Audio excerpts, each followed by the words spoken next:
दीभक्त्यादिगुणार्णवम् यतीन्द्रप्रवणं वन्दे रम्यजामातरं मुनिं लक्ष्मीनाथसमारम्भां नाथयामनमध्यमाम् अस्मदाचार्यपर्यन्तां वन्दे गुरुपरम्परां यो नित्यमच्युतपदाम्बुजयुग्मरुग्म व्यामोहतस्ततितराणि तृणाय मेने अस्मद्गुरोर्भगवतोऽस्य दिगीकसिन्धोः रामानुजस्य चरणो शरणं प्रपद्ये माता पिता युवतयस्तनयाय भूतिकी सर्वं यतेव नियमेन मथन्मयानाम् आद्यस्सनत्कुलपतेर्वकुलाभिरामं श्रीमत्ततङ्गियुगलं प्रणमाहि मूर्धना भूतं तरस्य महताभ्ययभट्टनाथ श्रीभक्तिशारकुलशेखरयोगिवाघान् भक्ताङ्ग्रेण परकाल इतीन्द्रमिष्टान् श्रीमत्पराङ्कुशमुनिं प्रणतोऽस्मि नित्यम् अभिगतविषयान् तरच्छटारे उपनिषता मुखमानमात्रभोगः अभिषगुणवता तथैकशेषी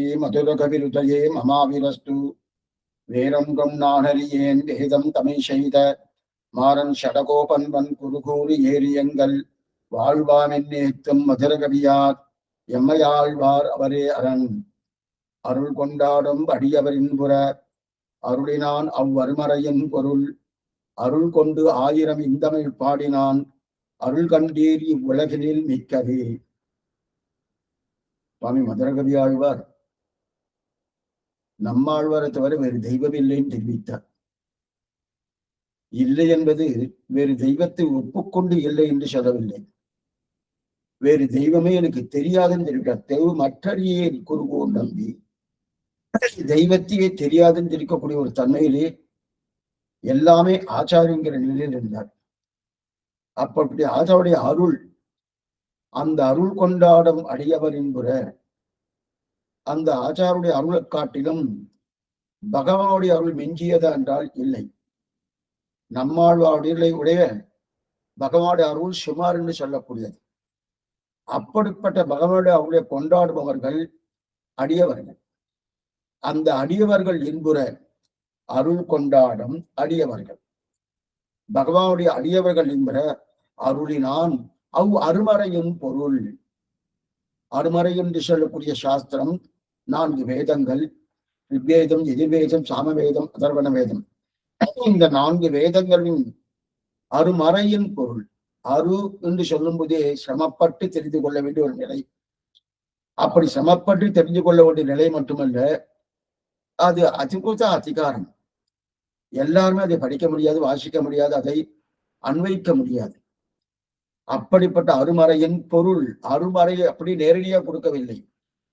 ஏன்னா நேரடியா கொடுப்பதற்குண்டான அந்த வண்ணத்திலே ஆழ்வார் அவதாரம் பண்ணாதபடியாலே அதனுடைய பொருளை நமக்கு கொடுக்கிறார். அருமறையின் பொருள் அருள் கொண்டு 1000 இத்தமிழ் பாடினான். அந்த பகவானுடைய அருள் கொண்டு 1000 பாசுரங்களால பாடினார். அருள் கண்டீர், அப்படிப்பட்ட அருளை நீங்கள் கண்டீர்களா? கண்டீராக இவ்வுலகினில் மிக்கதே. அந்த அருளை காட்டிலும் மேம்பட்டது இந்த உலகில் எதுவும் கிடையாது.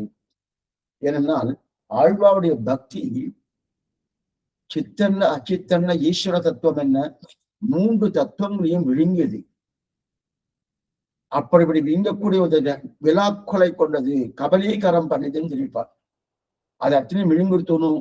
அதனால இவருடைய அருள் இவருடைய பக்திக்கு சமானமா மற்றொன்னு கிடையாது, மிக்கதே அப்படின்னு தெரிவிக்கிறார். அதுல நம்ம பெரியவாச்சாருடைய வியாக்கியானத்தை அனுபவிச்சு கொண்டிருக்கிறோம். அதுல ஒரு பெரிய விசாரம் பண்ணுகிறார். அருள் கொண்டாடும் அடியவரின் புற அப்படின்றச்சு அந்த அருள் என்பது, அந்த அருள் நாம் பண்ணினபடியாலே பகவானுடைய அருள் கிளம்புகிறதா? கர்மயோகம், ஞான யோகம், பக்தி யோகம் பண்றபடியாலே பகவானுடைய அருளை கலப்புவதற்குண்டான இந்த யோகங்கள் அப்படின்னு ஆழ்வாருடைய அபிப்பிராயமானா கிடையாதுன்னு தெரிவிக்கிறார். அப்ப கிருபை என்பது என்ன, அந்த அருள் என்பது என்ன அப்படின்னு தெரிவித்துக் கொண்டு வந்தார். அதைத்தான் நம்ம பார்த்தோம். அப்படின்னா அப்ப நான் ஏதோ ஒண்ணு பண்றேன், பண்றபடியால பகவான் கொடுக்கலையா அப்படின்னு ஒரு சந்தேகம். இது கடந்த காலத்துல நிறைய விசாரம் பண்ணியிருக்கோம். இருந்தாலும் ஒரு வாரம் ஆயிடுச்சு, நமக்கு கொஞ்சம் சந்தேகங்கள் இருந்துட்டுதான் இருக்கும். நடுவில் இடைவெளி வரந்துட்டோம். அதனால இப்ப நாம பண்றபடியால அவர் கொடுக்கலைன்னா அப்ப நம்ம பண்ணாமே கொடுக்கணுமோ? அவர் கொடுக்கறது இல்லையே. பண்றவாளுக்கு தான் கொடுக்குறேன்னு சொல்றார். இப்ப பண்றவாளுக்கு தான் கொடுக்குறேன்னு வரச்சு, அப்ப பண்ணினது உபாயம் தானே இல்லையா? இப்ப பண்ணினது உபாயம் இல்லைன்னா அப்ப பண்றதுக்குண்டா பண்ண வேண்டாமே சுவாமின்னா பண்ணித்தான் ஆகணும். இங்கதான் பெரிய நூழல். அப்ப நான் பண்ணினது உபாயம் ஆகாது. அதே நேரத்தில் அதை பண்ணினபடியால் தான் பகவான் கொடுக்கிறார்னா அது காரணமும் ஆகப்படாது. அப்பனா அது உபாயம் ஆகப்படாது. ஆனா இதை பண்றபடியால கொடுக்குறேங்கிற தன்மையும் வரணும். ரெண்டுமே வருமா சுவாமி? வருமே. வருமேன்றதுக்கு நேற்று நம்ம ஒரு திருட்டாந்தம் பார்த்தோம். நேற்றுக்குன்னு என்ன, கடந்த காலகட்டத்துல என்ன திருட்டாந்தம்? ஒரு பெண்ணை அழிச்சுன்னு போயிட்டு எனக்கு சீட்டு வேணும், காலேஜில் சீட்டு வேணும்னு கேட்டா கொடுக்குறேன்னு. ஆனா பெண்ணை கொண்டு போனேன். ஆனா கொடுக்குறேன்னு சொல்லிட்டாரு. எதாவது பேசிட்டா கொடுக்குறேன்ட்டார். அதுக்கப்புறம் ஆண் பிள்ளை ஆக்ஷன் பண்ணார். ஆண் பிள்ளை ஆக்ஷன் ஒண்ணு கிடையாது, இது பெண்களுடைய காலேஜ், இது யாராவது ஆண் பிள்ளை கிடையாது அப்படின்ட்டாரு. அதுதான் நம்ம கடந்த காலேஜ். அது ஆணுக்கு பெண்ணுக்கு மாத்தி மாத்தி வச்சுக்கலாம், ஆணோ பெண்ணோ இது ஒண்ணு. அப்ப அவ எல்லா வித தகுதி இருந்தாலும் பெண்ணான தன்மை இருக்கணுமோனும் இல்லை. அதே போல இவருக்கு இச்சை இருக்கணுமோனும், மோட்சத்துக்கு போகணும் என்ற இச்சை இருக்கணும். இச்சைன்னா விருப்பம். அந்த விருப்பமே இல்லைன்னா என்ன பண்ணலாம்? கொடுத்தா பிரயோஜனம் இல்லையா? விருப்பம் இருந்ததா அதை அனுபவிக்கிறதுக்கு உண்டான ஒரு தன்மை ஏற்படும். அதுதான் தெரியும். போஜனத்துக்கு சுத்து போலேன்னு பசிச்சு சாப்பிட்டாதான் ஆரோக்கியமா இருக்கும். பசிக்காமே மேல மேல மேல மேல எனக்கு பிடிச்சிருக்குன்னு சாப்பிட்டிருந்தா அது ஆரோக்கிய கேடு. கேடு மட்டும் இல்ல, அச்சிச்சே அன்னம்னு சொல்லுவா. அன்னம் இதுமா பேரு. அன்னம் என்கிற சப்தமே நாம் அதை உண்ணுகிறோம். அது உண்ணக்கூடிய தன்மையிலே அது உண்ணப்பட அளவுக்கு நாம் உண்ணால் அதை நம்ம உண்றோம். அது அதிகப்படி ஆயிடுச்சுன்னா அது நம்மளை உண்ணுமா பிராணம் போயிடும். என்ன இருக்கு? அது உண்ற அளவுக்கு உண்ணணும். அதே போல இங்க நம்ம பசி எடுத்து சாப்பிடணும். அப்ப பசி எடுத்தபடியால அன்னம் கிடைக்கிறதா? இல்லை. ஆனா அன்னம் கிடைத்தால் அது அனுபவிக்கிறதுக்கு உண்டான யோக்கியத்தை பசி. அப்ப பசியால அன்னம் கிடைக்கல. ஆனா பசி இல்லைன்னா அன்னம் பிரயோஜனம் இல்லை. அதே போல அந்த பசியை போல நமக்கு இச்சை. பகவான் நமக்கு மோட்சம் கொடுக்குறா, நமக்கு இச்சை இருக்கணுமோ. விருப்பமே இல்லாம கொடுக்குறேன்னு சொன்னா ஒரு பிரயோஜனம் இல்லை. அந்த விருப்பம் அது ஒரு தகுதியா சொல்ல முடியுமா? சொல்ல முடியாது. விருப்பம் தகுதி கிடையாது. எனக்கு பசி தகுதியா? இல்லையா? பசி எனக்கு இருக்கு. அப்ப நான் பசி உண்டவன் என்கிற அதிகாரியான தன்மை எனக்கு இருக்கு. சுவாமி இவர் பசியோடு இருக்கார், அந்த அதிகாரி. இவர் பசி இல்லாம இருக்கார், இவர் சாப்பிட்டு இருக்காரு, இந்த அதிகாரி. இவர் சாப்பிடக்கூடாது, சாப்பிடாம இருக்கக்கூடிய அதிகாரி, இவர் சாப்பிட்ட அதிகாரி. அப்படி இல்லையா? அப்ப அதுக்கு என்ன பேரு? இச்சை என்பது. அப்ப அதுக்கு என்ன சுவாமி பேருன்னா அதிகாரி விசேஷம்னு சொல்லுவாங்க. அந்த அதிகாரி விசேஷத்தை தான் சொல்லுவாங்க.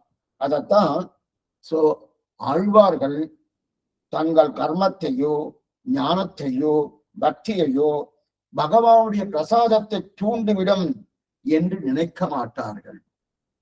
ஆனா இதுல சாத்தியோபாய நிட்டர்கள் இப்படிதான் நினைக்கிறார். நான் பண்ணணும். நான் பண்ணினாத்தானே மேற்கொண்டு பகவான் கொடுக்க, பண்ணலன்னா நம்ம கொடுப்பார். இந்த காசு கொடுத்து வாங்குற மாதிரி, வழக்க வாங்கணும்னா காசு கொடுத்தா 10 ரூபாய் கொடுத்தா கொடுக்குறா, இல்லைன்னா கொடுக்க மாட்டார். அந்த மாதிரி நிலையை நினைக்கிறார். அந்த நிலையில பகவான் இல்லை. அவருக்கு இச்சையும் தான். அதைத்தான் ஆசையுடையோர்க்கெல்லாம் ஆரியர்கள் கூறும் என்று பேரு வரம்பருத்தான். இதுதான் நம்முடைய சம்பிரதாயத்துல நிர்கேத்துக்கமா கொடுப்பார், நிர்வேத்துக்கமா கொடுப்பாருன்னு தெரிவிக்கிறது. ஆனா நிர்கேத்துக்கும் சொன்ன உடனே இதுக்கு நிறைய விசாரங்கள் வந்து நிர்வேகம் எப்படி, நிர்கேத்துக்கும். நிர்கேத்துனா ஒரு ஏத்துனா ஒரு காரணமே இல்லாம பகவான் கொடுக்குறார். ஏன் கொடுப்பாருன்னா என் பிள்ளைக்கு நான் பண்றேன், என்ன காரணம்? பொள்ள அப்பா சம்பந்தம் இருக்க சமயம் அதனால கொடுக்குறேன். அதே போல நமக்கு சம்பந்தம் இருக்கு, அந்த சம்பந்தத்தால் கொடுக்காரு. இந்த சம்பந்தம் இந்த ஜென்மால தான். அவனுக்கும் நமக்கும் சம்பந்தம் உந்தன்னோடு உற்றே உத்தின்னு 8 7 பிறவிக்கும் அப்படின்னு தெரிவிக்கிற எல்லா பேரும் அவனுடைய சம்பந்தம் உண்டு அப்படின்னு தெரிவி. 2வது, அப்ப ருச்சியை பார்த்து கொண்டுதான் அத்தனையும் பண்ணணும். அப்ப ஏன்னா இதுல என்னன்னா இந்த மாதிரி இருக்கிற பண்ணக்கூடாதுன்னு ஒரு பாசனம் காட்ட முடியாது. என்னன்னா இவர் ஏதோ எதிர்பார்க்கிறார் எதாவது பார்க்க முடியும். உபாசனம் அது சம்ஸ்கிருத பிரமாணமாகட்டும், திராவிட பிரமாணம் எதுவுமே கிடையாது. அப்படி இருக்க செய்தி அப்ப விருப்பம் உபாயமாகாது. அப்ப விருப்பம் என்னது? அதிகார விசேஷம். நான் ஆசைப்படணும், எனக்கு ஒரு பிரேமை இருக்கணும். ஓ பிரேமை, நான் போகணும் போகணும் மோட்சத்துக்கு போகணும், பகவானுக்கு கைங்கரியப்படணும், இதெல்லாம் நான் ஆசைப்பட்டதனால அவர் கொடுக்கிறான்னா கிடையாது. அதுதான் அது உபாயம் ஆகாது. அது என்னது? போஜனத்துக்கு சுட்டு போலே அப்படின்னு தெரிவிக்கிறார். சரி, பசி இருப்பதனால் சோறு கிடைக்கிறதா இல்லையே? பசி என்ன பண்றது? பசி இருந்ததுனாதான் சோற்றை நன்னாக அனுபவிக்க முடியும். பசி இல்லாம சாப்பிட்டேன்னா அது பிடிக்கவே பிடிக்காது இல்லையா? ஆக நம்முடைய கர்மஞான பக்தியால் பகவானி பிரீத்தி, பகவானி கிருபை உருவாக்கப்படவில்லை. அவனுடைய பிரசாதத்தை தான் நமக்கு கிடைக்கிறதுன்னார். இது ஆழ்வாருடைய சம்பிரதாயம். இது அப்படிதான் கடந்த காலட்சத்துல பார்த்தோம். ஒரு ஜீவன் பிரபன்னம், அவரிடத்துல இருக்கும் கர்மஞான பக்திகளை உபாயமாக ஆதரிப்பவர்கள் அல்லர்கள் தெரிவிக்கிறார். அவெல்லாம் ஆதரிக்க மாட்டார் அப்படின்னு தான் தெரிவிக்கும். இப்ப வியாக்கியார்த்த வாசி கடந்த காலம் வாசிட்டேன், இதான் சொன்னேன். அதாவது இவ்வாழ்வார் தம்மை போலே இருக்கவர்கள் அதுவும் அவனது இன்னொரு என்றும் அருள் பெறுவார் அடியார் என்றும் இங்கனேயரே இவர் தாமும் அருளை செய்து அப்படி இருக்குவார்கள் என்புற எண்ணாதனகள் என்னும் ஒரு நிமிஷம், ஒரே நிமிஷம், பெரிய வச்சம் அருள் கொண்டாடு இறைவன் இவ்வாழ்வார் தம்மை போலே இருப்பவர்கள் அதுவும் அவனது இன்னொரு என்றும் அருள் பெறுவார் அடியார் தம்மடியார் என்று வெப்பவர்கள் தம்மை போலே ஆணை கண்ட அருளையுந்த என்றும் நின்னடமுக்கு வழிபட அருளனாய் என்றும் அருள் புரிந்த சிந்தை என்றும் நின்னருளே புரிந்திருந்தேன் என்றும் அருளாதவர்கள் இப்படிகளால் அவன் அருளை கொண்டாடுகிறார். இப்படி பகவத் பிரசாதத்தையே கொண்டாடு போடுபவர்கள் பகவத் பிரசாத கேட்டுவாக சொகதமான கர்மஜான பக்தியின் உபாயமாக ஆதரிப்பவர்களுக்கே கேவல பகவத் பிரசாதமே உஜ்ஜீவன ஹேத்து என்று இருக்கவர்கள். அந்த முதல் பத்தி கடந்த காலத்துல பார்த்துட்டோம், இதே பார்த்துட்டோம். தந்தாம் பக்கல் உள்ள அனுகூலிகளே பகவத் பிரசாத பலமாக நினைத்திருக்கும் ஒழிய பிரசாதபடி நினைக்கிறார்கள். இவர்கள் இப்படி நினைத்திருக்கிறது மற்ற ஆழ்வார்களே ஆழியானருளே நின்றருளே புரிந்தது என்னவித இவர்கள் பாசனங்கள் இன்புற ஆனந்த நிர்பரராக என்னா தனகள் என்னும் நம் முனிவரின்பம் தலைச்சிறப்பை என்கிறபடியே சாதனத்தில் இவர் இன்றைக்கு பகவத் அனுபவமே யாத்திரையாகும்படி இருப்பது. ஆக பகவத் பிரசாதமே ஹேது, கேவல பகவத் பிரசாதமே உஜ்ஜீவன ஹேது. கேவல பகவத் பிரசாதம் என்னன்னா அவருடைய கிருபையை தவிர மற்றொன்று கிடையாது. நமக்கு எது இருந்தாலும், நமக்கு உஜ்ஜீவனமோ ஜீவனமோ எதுவா இருந்தாலும் பகவத் பிரசாதம். அப்ப தன்னுடைய அனுகூலியத்துக்கு பெருமாளை எல்லாம் சேவிக்க போறோம். புரியுதுலாம். இப்ப ஒரு விஷயம் சொல்றேன், பிராக்டிக்கலாவே நம்ம பேசுவோம். இப்ப நாம என்ன பண்றோம்? பெருமாள் சேவிக்க போறோம், யாத்திரை போறோம். யாத்திரை போய் பெருமாள் எல்லாம் போய் கிடுகிடுன்னு போய் சேவிக்கிறோம். போய் சொன்ன அங்க போனோடனே திருமஞ்சனம் சேவிக்கிறோம், மறுபடியும் சாயங்காலம் புறப்பாடு சேவிக்கிறோம், அதுக்கு மேற்கொண்டு அங்க பெருக்கிறோம், மெழுகுறோம், என்னென்ன உண்டோ ஏதோ கைங்கரியம் கொடுத்தா கைங்கரியம் பண்றோம். பெருமாளை சேவிக்கிறதே பிரீத்தியா பண்ணிட்டு இருக்கோம். இதெல்லாம் பண்ணிட்டு இருக்கணும். என்னென்ன உண்டு அத்தனை பண்றோம். இதெல்லாம் அனுகூல புத்தியோட பண்றோம். பகவானுக்கு பண்ணணும் அனுகூலம்னு.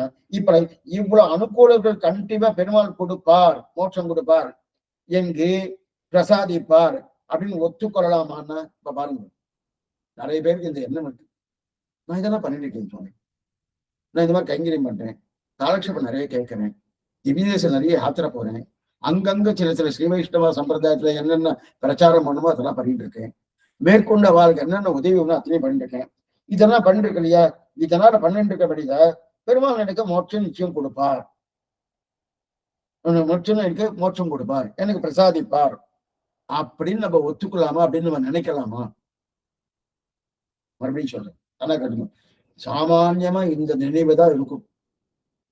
இந்த நினைவு அதெல்லாம் ஒண்ணு எனக்கெல்லாம் ஒரு கட்டமும் கிடையாது சொல்லுங்க, சதா சர்வகாலம் அவரை நினைச்சுன்னு இருக்கேன், தவறே கிடையாது. அப்படின்னு இது பிராக்டிக்கலா இது உண்மைதான், இது தவறே கிடையாது. ஆனா இதெல்லாம் பண்ணிட்டு இருக்கேன், இதெல்லாம் பண்ணிட்டு இருக்கேன், இதெல்லாம் பண்ணி இத்தனை கைங்கரியம் பண்ணிருக்கேன், அதனால எனக்கு மோட்சம் கொடுத்துருவார் அப்படின்னு ஒத்துக்கலாமான்னா தப்புட்டு. என்ன சுவாமி நீங்க பண்றவாறு கூட பண்ண வேண்டாம் பண்ணிட்டு போட்டிருக்கேன், நீங்க சொல்லக்கூடிய வார்த்தை எப்படி இருக்குதுமா? உண்மையா இதெல்லாம் பண்றேன், இதெல்லாம் பண்றபடியா பகவான் எனக்கு அனுகிரகம் பண்ணுவார், அதுல என்ன தப்பு இருக்கு? அதுல ஒரு தப்பும் கிடையாது. அப்ப தப்பு இல்லாம இருக்க செய்து இருக்கிற நான் பண்ணாம இருந்த பண்ணினேன்னா அப்ப தப்பு. அல்லது நான் பண்றது வேற ஏதோ எண்ணத்தோடு பண்ணினாலும் தப்பு. நான் என்ன நினைச்சிட்டு இருக்கேன் நல்லா பாருங்க.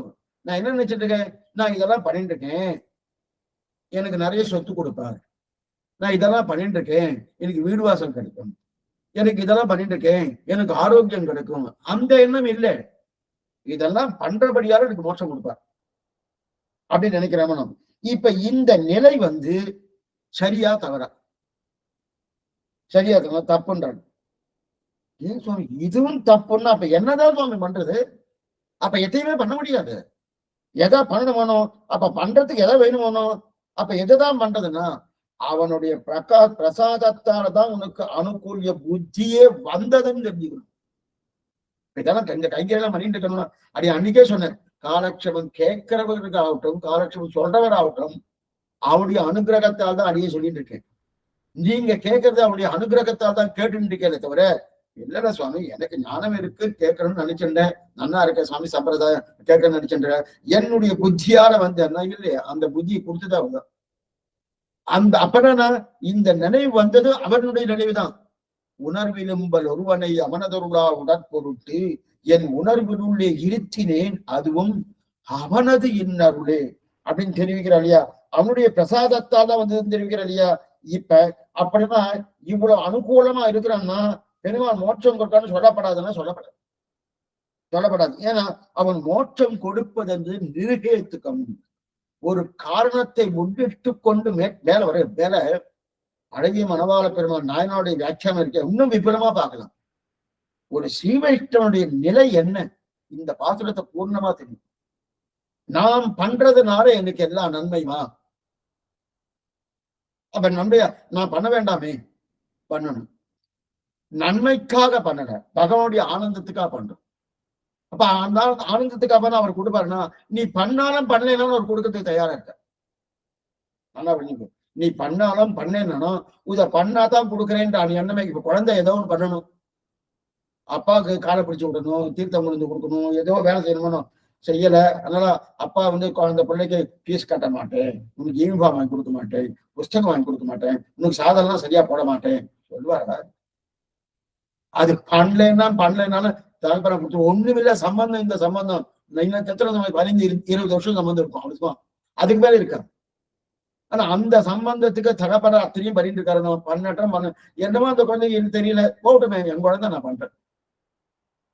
இந்த தகப்பனாருக்கே இந்த புத்தி இருக்குன்னா என்னைக்கும் தகப்பனா, இந்த ஜென்மத்துல தான் அவர் தகப்பனார், எல்லா ஜென்மமும் கிடையாது. என்னைக்கும் அவரே தகப்பனார். அப்ப அவருக்கு என்ன இருக்கும், ஒண்ணு எத்தனை தப்பு பண்ணியிருந்தாலும் பண்ணிட்டு இருக்கோம், தப்பு பண்ணாலும் பண்ணிட்டு சரி சுவாமி அப்ப அவரே கொடுத்து வரணும், கொடுப்பார். அப்பனா என்ன ஏன் எனக்கு ஆசை வேணும்னு சொல்லிட்டு இருக்கேன்? வேண்டாமே, ரீச்சி இருந்தா கொடுத்துருவார், அவர் மேல விருப்பப்பட்டா கொடுப்பார் அப்படின்னு சொல்றேன். அந்த விருப்பம் கூட எதிர்பார்க்க வேண்டாமே, கொடுக்கலாமேன்னா கொடுத்தா அனுபவிக்க முடியாதே. விருப்பமே இல்லாதவனுக்கு சோறு கொடுத்தா என்ன ஆகும்? இப்பதான் நல்லா மூக்கு பிடிக்க இங்க வரைக்கும் சாப்பிட்டுட்டாரு, உட்கார்ந்து சாப்பிடுங்கன்னா அவர் என்ன அப்படி கையில இப்படி பண்ணிட்டே இருப்பார், அவ்வளவுதான். என்ன பண்ண விருப்பம் இல்லைன்னா கொடுத்து பிரயோஜனம் இல்லை. அந்த விருப்பத்தை தான் அவர் எதிர்பார்க்கிறாங்க. அந்த விருப்பம் உபாயம் ஆகாது, அந்த உபாயமா ஆகாது. அப்ப நான் பண்றதுலாம் என்ன சுவாமி அர்த்தம்? அவனுடைய ஆனந்தத்துக்காக பண்றேன், அவர் சொன்னார்றதுக்காக பண்ணேன், அவருக்கு இதை பண்ணா ஆனந்தம் கிடைக்காது. ஒண்ணுமே தகப்பனார் விஷயம் எடுத்துனார், நம்ம பிராக்டிக்கலா நம்ம லைஃப்லயே இது இருக்கு. ஆனா இத கொண்டு போய் பகவான் விஷயத்துல நம்ம சேர்க்கறது கிடையாது. இந்த குழந்தை ஏதாவது பண்ணிட்டு வச்சுக்க, ஒண்ணும் இல்ல எத்தையோ பண்ணிட்டு வச்சுக்கோ, புரியத்துக்காக குழந்தை தன்னை போல சம்பிரதாயத்தில் இருக்கணும் ஆசைப்படுற தகப்பனார் ஏதோ 2-3 வார்த்தை சொல்லி கொடுத்தார், சகசிரநாமத்தை விஸ்வம் விஸ்வம் வஷட்காரகா அப்படின்னு சொல்லி கொடுத்தார். அது குழந்தை 5 வயசு 6 வயசு குழந்தை. யாரோ ஒருத்தர் வந்தார், கண்ணா உனக்கு சொல்லி கொடுத்தேன்னா அவன் வந்திருக்கா, பெரியப்பா வந்திருப்பாரு, பெரியப்பாட்ட சொல்லு அப்படின்னு. அது தப்பா சொல்லிட்டு இருக்கு, எதோ சொல்லித்து என்னமா சொல்றது பாருங்க, தாயார் தாப்பா இருக்குன்னு சேர்த்து சொல்லுவாருன்னு. சரி வந்த பெரியப்பாவா என்ன சொல்றாருன்னா தப்பா சொல்றதுன்னு சொல்லுவாருன்னா சொல்ல மாட்டாரு. குழந்தை இதெல்லாம் பேசிட்டேன். அப்ப எதாவது எதிர்பார்க்கிறாரா? ஒண்ணுமே இல்ல, அந்த தகப்பனாரே பண்றாருன்னா சேலே கண்ணியரும் பெருஞ்செல்வமும் நன்மக்களும் மேலா தாய் தந்தையும் மாதா நாராயணகா பிதா நாராயணகா பிராதா நாராயணகா சர்வம் ஸ்குருது நாராயணகன் சாத்திரம் கோச்சிச்சு சொல்லிக்கிச்சு. அவர் எதாவது எதிர்பார்ப்பறாரு, என்ன அவனுக்கு விருப்பம் இருக்கும், அதுல ஒரு பிரேமம் வேணும். அந்த பிரேதம் தான் அப்படின்னு. அப்ப நாம பண்றபடியால பகவானுடைய பிரசாதம் தூண்டப்படவில்லை. என்ன புரிஞ்சுக்கணும் அப்படின்னா, நான் பண்ணபடியால பண்றார் அப்படின்றது கிடையாது. அப்ப நம்ம பண்றதுலாம் என்னது, அவருடைய ஆனந்தத்துக்காக பண்றோம். இது பண்ணும்படியான தன்மையிலே எனக்கு மோட்சம் தவறான கருத்து. என்ன புரிஞ்சுக்கிறது, பண்ணும்படியான தன்மையிலே எனக்கு மோட்சம் தன்மை. ஆனா பண்ணணும், பண்ணணும் என்ன எண்ணத்தோடு பண்ணணும், அது பண்ணிட்டே இருக்க பண்ணிட்டே கொடுத்துருவார், அந்த எண்ணம் இருக்கப்படாது. அப்ப என்ன இருக்கணும், பண்றேன் பகவானுக்கு ஆனந்தம், அதனால பண்ணிட்டு அவருடைய ஆனந்தத்துக்காக பண்ண. அவருடைய ஆனந்தத்துக்காக வந்துருத்துன்னு வச்சுக்கோ, மேலே மேலே மேலே மேலே பண்ணணும்னு தோடும். இப்படி வச்சுப்போம், கொஞ்சம் நல்லாவே விசாரிப்போம்.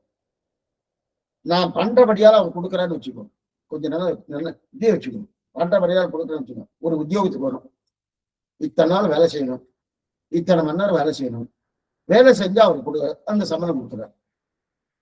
அப்ப வேலை செஞ்சா சம்பளம் கொடுக்குறாருன்னு வந்துட்டு வச்சுங்க, அப்ப விருப்பத்தோடு பண்ணுவாருன்னா அவ்வளவுதான், விருப்பம் இருக்காது. பண்றேன்னா கொடுக்க மாட்டா சுவாமி, என்ன பண்றது, பண்ணி தொலைக்க வேண்டியிருக்கு. புரியுதா? இன்னைக்கு உத்தியோகம் போற அத்தனை பேரும் இந்த எண்ணத்தோட போறாளா, போகணும், என் முதலாளிக்கு நான் வேலை செய்யணும், வேலை செஞ்சாதான் அவருக்கு ஆனந்தம், அந்த மாதிரிலாம் போயிட்டு இருக்காருன்னா அநேகமா இல்லை. சம்பளமே அவர் கொடுக்க மாட்டேன்னு வச்சுக்க, யாரா போவாள, ஒருத்தரும் போக மாட்டார், யாரும் பண்ண மாட்டார். அப்ப ஒரு பலனை உத்தேசித்து தானே இருக்கு. அந்த நிலையை இங்க கிடையாது. இது அப்படியே தகப்பனார் பிள்ளை விஷயமா எடுத்துக்கணும். இது உத்தியோகத்துக்கும் முதலாளிக்கும் தொழிலாளர் நிலையை எடுத்துட்டா கடமைன்னு வரும், அது கடனேன்னு பண்ணிட்டு இருப்போம். பண்ண வேண்டிய ஒரு நிர்பந்தம் இருக்கு, பண்ணலன்னா போயிடுவேன் அதனால பண்ணிருக்கோம். அந்த மாதிரி பகவானுடைய நிலை இல்லை. பண்ணேன்னாலும் கொடுத்துருவாங்க, கொடுக்கறதுக்கு தயாரா இருக்காரு. அப்பனா நம்ம பண்றது இதைத்தான் தெரியும். ஆடியான் பாடியான் ஆழியான் அருளே, ஆழியான் ஆழியான் அருளே அப்படின்னு, நீர் அருளே புரிந்து இருந்தேன், நின்னருளே புரிந்திருந்து இனியன் திருப்பொருட்பே. இது பெரியாழ்வார் திருமொழி. நின் அருளே புரிந்திருந்தேன், உன்னுடைய அருளத்தை எதிர்பார்த்திருந்தேன், பாழியான் அருளா ஆழியான் அருளே. அந்த பகவானுடைய அருளை கொண்டாடுற அன்பதுக்காக சொல்றாரு இல்லையா. அப்ப மோட்சத்துக்கு உபாயமாக பெருமாள் அருளை கொண்டாடும், மோட்சத்துக்கு உபாயம் பெருமாள் அருளை கொண்டாடும். அப்ப உபாயம் பகவானுடைய கிருபை. அப்ப புருஷார்த்தம் என்ன சுவாமி, புருஷார்த்தம் என்ன சுவாமி, உபாயம் பகவானுடைய கிருபை, அவர் கிருபையால் தான் நமக்கு மோட்சத்துக்கு வரும். சரி, புருஷார்த்தம் என்ன, மோட்சத்துக்கு போயிட்டோம், நம்ம ஆனந்தப்படலாம்னா அவர் ஆனந்த படுறதை பார்த்து நம்ம அவருடைய முகமலர்ச்சி இருக்கணும். அந்த முகமலர்ச்சித்தான் நமக்கு புருஷார்த்தம், அவருடைய முகமலர்ச்சி. அந்த முகமலர்ச்சி தான் பகவான். எப்படி இப்படி இயல்பா இருக்கும், இப்படி இருக்கவர் யாரு, ஆழ்வார்கள். இப்படி இருக்க ஆழ்வார்கள். ஆக அருள் கொண்டாடும் அடியவர் என்புற, இப்படி ஆழ்வார்கள் என்புற. இதை கேள்விப்பட்டோன்னே எல்லாருக்கும் ஒரே ஆனந்தம். என்ன சுவாமினே, என்ன ஆனந்தம், நம்மால் ஒன்று வரப்போவது இல்லை, இதெல்லாம் தெரியணும். இப்ப நமக்கு இது பார்த்த உடனே என்ன தோணும்னா, இப்ப நமக்கு ஆனந்தம் வருதணும். இந்த ஆனந்தம் நம்மால வரல, பகவானுடைய ஆனந்தம் தான் நமக்கு முக்கியம். அப்ப இந்த ஆனந்தம் நம்மால வரலன்னு வரப்போவது இல்லைன்னு தெரியணும். அப்ப அவரால் தான் எல்லாம் எனக்கு ஆனந்தம் தெரியணும். அப்ப நம்மால் வரப்போகுது என்றாலே, நம்மால ஆனந்தம் வர்றதுன்னு சொன்னாலே நமக்கு சுவாதந்திரம் வந்துடும். நல்லா புரிஞ்சுக்கணும். எம்மால ஆனந்தம் வருதுன்னு வச்சுக்கேன், என்ன சொல்றீ, நான் தான் இவ்வளவு பண்ணேன், அதனாலதான் கொஞ்சம் நல்லா புளிக்குன்னு இருக்காரு. அந்த தலைக்கு ஏறுறது அந்த ஆனந்தம், அந்த சுவாதந்திரம் வருமானம் அவரால கிடைக்கப்படுதுன்னா பாரதந்திரம் கிடைக்கிறது. அவருடைய ஆனந்தம் தான் எனக்கு பிரதானம், எனக்கு பாரதந்திரம் கிடைக்கிறது. அப்ப என்னால ஆனந்தம்னு வந்துருச்சுன்னு வச்சுக்க, எனக்கு சுவாதந்திரம் வந்துருக்கணும். அதனாலதான் அதைத்தான் தெரிவிக்கிறாரு. அதனால அவருக்கு ஆனந்தத்தை, நம்ம ஆனந்தத்தை காட்டும் அவர் ஆனந்தம் பிரதானம். இதை நிறைய தடவை பார்த்துருவோம். இந்த ஒரு கிரந்தம் மட்டும் இல்ல, ஒவ்வொரு கிரந்தத்தையும் இந்த விஷயத்தை பார்த்துட்டு இருக்கும். இதான் ஆழ்வார் ஒரு பாசனம் எடுக்கிறார், ஆச்சரியமா பாசனம். 10ஆம் பத்தி 7ஆம் திருவாய்மொழி 5வது பாசனம். நன்னாசுரர் நடிவெய்த நல்ல அமரர் பொலிவெய்த என்னா தனகள் என்னும் நம் முனிவர் இன்பம் தனை சிறப்ப. என்னா தனகள் என்னும் நம் முனிவர் இன்பம் தலை சிறப்பன் பாசுரம். இப்ப பகவத் அனுபவம் யாத்திரை. இப்ப நம்ம பார்த்து ஒருத்தர் கேள்வி கேட்கிறார். என்ன கேட்கறதுன்னா, சுவாமி நீங்களாம் என்ன பண்ணிட்டு இருக்க நித்தியம் என்ன பண்ணிருக்கீங்கன்னு கேட்டா நாம என்ன சொல்லுவோம்? சுவாமி கோயிலுக்கு போறோம், காலட்சேபம் கேட்கிறோம், கிரி பிரதட்சணம் நிறைய ரொம்ப ஃபேமஸ் ஆயிடுச்சு. கிரி பிரதட்சணம், அங்க பிரதட்சணம் இல்லையா? கிரி பிரதட்சணம் பண்றோம், இதை பண்றோம், பெருமாள் சன்னதிக்கு போறோம், பெருக்கிறோம், முழுகிறோம், கோலம் போடுறோம், பாசனம் எல்லாம் சேவிக்கிறோம், பூத்தொடுக்கிறோம், என்னென்ன உண்டோ எல்லாம் பண்ணிட்டு இருக்கோம். ஆனா யாத்திரையா பண்றோம், காலட்சேபம் பண்றோம்னா இத்தனை எல்லாம் பண்ணிட்டு பெருமாள் மோட்சம் கொடுப்பாரா? முன்னாடி ஒண்ணு பார்த்தோம், அதே விஷயத்த மறுபடியும் கேட்கிறேன், வேற ரூபத்துல கேட்கிறேன்.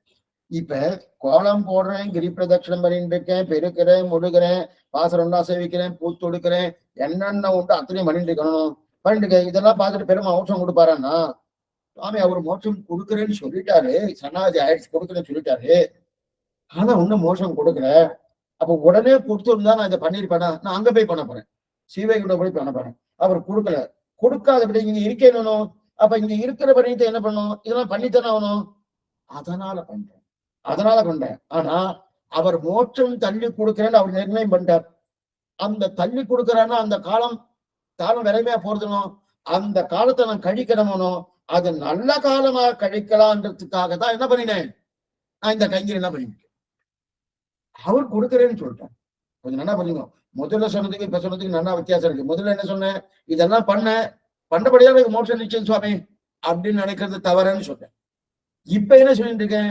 இதெல்லாம் பண்ணிட்டு இருக்கேன், இந்த பண்றபடியால கொடுக்காருன்னு இல்ல சுவாமி, முதலே கொடுக்குறேன்னு சொல்லிட்டாரு.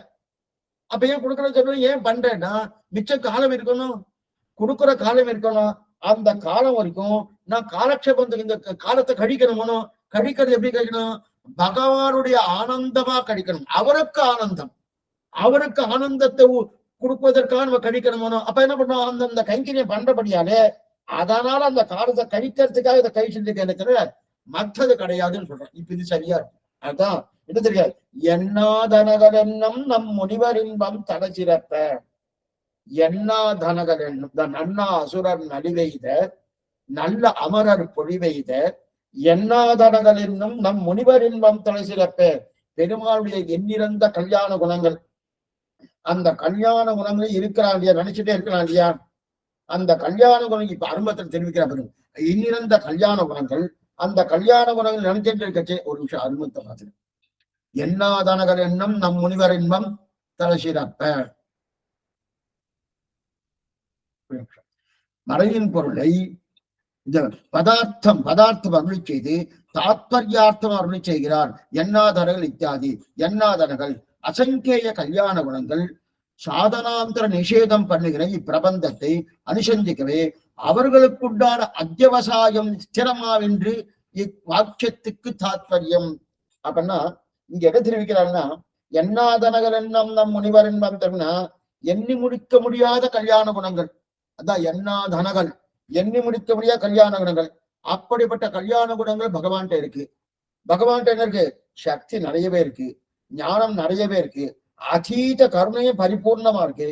அவர்கிட்ட நிறைய சௌகார்த்தம் நம்மளாம் நன்னா இருக்கணும், நன்னா இருக்கணும்ன்ற சௌகார்த்தம் இருக்கு. அது மட்டும் சௌலபியமா நம்மோடு கலந்து பருகுவதற்குண்டான சௌலபியம் இருக்கு. இதெல்லாம் எதுக்கு சுவாமி இருக்குன்னா, இதெல்லாம் எதுக்கு இருக்கு, எதனால இருக்குன்னா, இப்ப ரெண்டு விஷயம் பார்த்தோம். கொஞ்சம் மாற்றி பேசுறேன், மறுபடியும் இந்த விஷயத்துக்கு வரேன். ஏன்னா மாற்றி பேசி வந்தாதான் நமக்கு இது ஒரு சரியான நிர்ணயம் வரும். ஏன்னா இச்சை உபாயம் ஆகாது. இச்சை இருந்தாதான் கொடுக்குறான்னா, அப்ப இச்சை உபாயமாகாது எப்படி சொல்றது? அதிகார விஷயம் சொல்றோம்னு எப்படி? அதுக்குதான் பார்த்துட்டு இருக்கோம். இப்ப பகவானுக்கு எண்ணிறந்த கல்யாண குணங்கள் இருக்கு, அபாரமான சக்தி இருக்கு, அபாரமான ஞானம் இருக்கு, அது போல கருணை இருக்கு, சௌகார்த்தம் இருக்கு, சௌலபியம் இருக்கு. இதெல்லாம் நிறைய இருக்கணும். ஒரே ஒரு திட்டான்னு சொல்றேன். நம்ம வண்டி ஏற்றணும், எங்கேயாவது பஸ்ல ஏறிட்டு வச்சுக்கேன், அங்க பூக்காரி வருவா. பூக்காரி வந்து கோயில பூ வச்சுட்டு இருப்பா. பூ வச்சுட்டு என்ன பண்ணுவா? சாமி இதை வாங்கி எடுத்துருவா. அம்மா இதை வாங்கிக்கோங்க. அவருக்கு ரெண்டு காசு வித்தாச்சுன்னா இதோ அன்னைக்கு ஷோத்துக்கு ஏதாவது பண்ணிக்கலான்றதுக்கே கேட்பா. இதை வாங்கிக்கோங்க, நம்ம நல்லா இருக்கும், கொண்டு போய் பெருமாள் குறையினா பெருமாளை சாத்துங்க, நீங்க கொடுங்க, உங்க பெண் வீட்டுல கொடுங்க, மாட்டு பொண்ணு கொடுங்க அப்படின்னு என்னென்ன சொல்லுவா. இல்ல வேண்டாமா, நான் வாங்கி வச்சிருக்கேன், அங்கேயே கடை இருக்கு, கடை இருக்கு சொல்லிட்டு என்னென்ன சொன்னாலும் இதை வாங்கிக்கோ, திரும்பி திரும்பி திரும்பி திரும்பி திரும்பி அவ சொல்லிட்டே இருப்பா இல்லையா. இந்த பூ நல்லா இருக்கும், இந்த பூ விலை குறைச்சலா கொடுக்குறேன், 3 முழம் 50 ரூபான்னு சொன்னேன், இப்ப 4 முழம் கொடுக்குறேன், என்னென்ன சொல்றா இல்லையா. அப்ப நம்மள வாங்கறதுக்கு என்னென்ன நிர்பந்தம் பண்றான். அப்ப நம்ம சமாதானம் சொல்லி சொல்லி சொல்லி வாங்க மாட்டாம என்ன வேணும் அந்த மாதிரி இருக்கிறோமோ இருக்கிறோம். சில பேர் வாங்குறது இருக்கிறோம். இதுக்கு இது சொல்றேன்னா, அத போல நம்ம எப்படியாவது ஏதாவது ஒன்றை பண்ணி நான் பண்ணினே மோட்சத்துக்கு போனேன்னு சொல்லிக்கொள்ற ஆசை. அதனால என்ன பண்ணாருன்னா, இன்னொரு நான் பண்ணேன் சுவாமி, நான் மன்னபடியாக கொடுத்தாரு, வெறுமை கொடுத்தாரு அவரு. அதெல்லாம் ஒண்ணும் இல்லை. சமாசனம் பண்ணிட்டு சரணாகதி பண்ணினேன், கைங்கரி பண்ணினேன், அந்த கைங்கரித்து இதெல்லாம் பண்ணினேன்னு இருக்கு இல்லையா, அதனால கொடுத்தாருன்னு ஒரு எண்ணம் நமக்கு வந்துட்டு வச்சுக்கேன். அதுக்குதான் இந்த திருஷ்டாந்தம் இப்ப சொல்றேன். என்ன பண்ணேன்னா, இதெல்லாம் நான் இதெல்லாம் பண்ண மோட்சத்துக்கு போனேன்னு சொல்ற கூட ஆசை இருக்கு நமக்கு. ஆமா சுவாமி, நான் பண்ண ஆசை இருக்கணும். அதனால என்ன பண்ணிடுறேன், பகவான் கொண்டு வந்து என்னுடைய உள்ளத்தில் வைத்தேன்.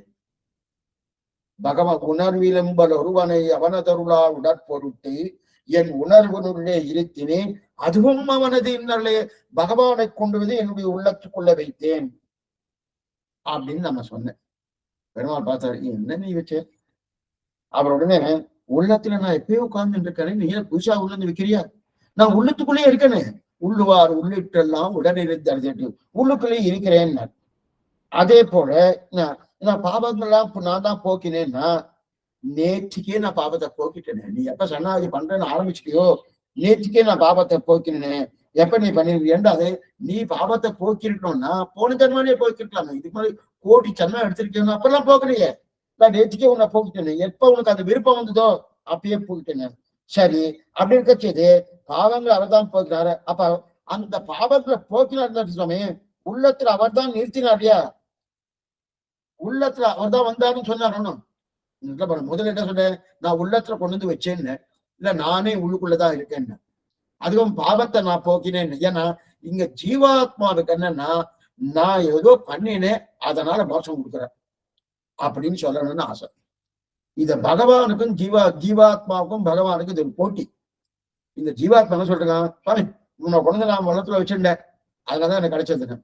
இல்ல நீ ஒண்ணு வைக்கிற, நானும் உள்ளுக்குள்ள எப்பவுமே இருந்துட்டு இருக்கேன். பாவத்தெல்லாம் நான் போக்குறதுக்கு எத்தனை பிரயத்தனம் பண்ணி நம்ம போகிறேன்னா, நானே போக்கிட்டேன். நேற்றுக்கு நீ சரணாகி பண்ண போறது சொல்லி முந்தானத்தை நான் போக்கிட்டேன் அப்படின்னா, சரி உள்ளத்துல நீ தானே வந்த. ஆமா, நான் தான் வந்தேன். அப்ப வந்ததுக்கு நான் அனுமதித்தேனே. ஆறாவதுக்கு போகணும், உள்ளுக்குள்ளேயே உடல் என்ன பிரயோஜனம் இல்லையா.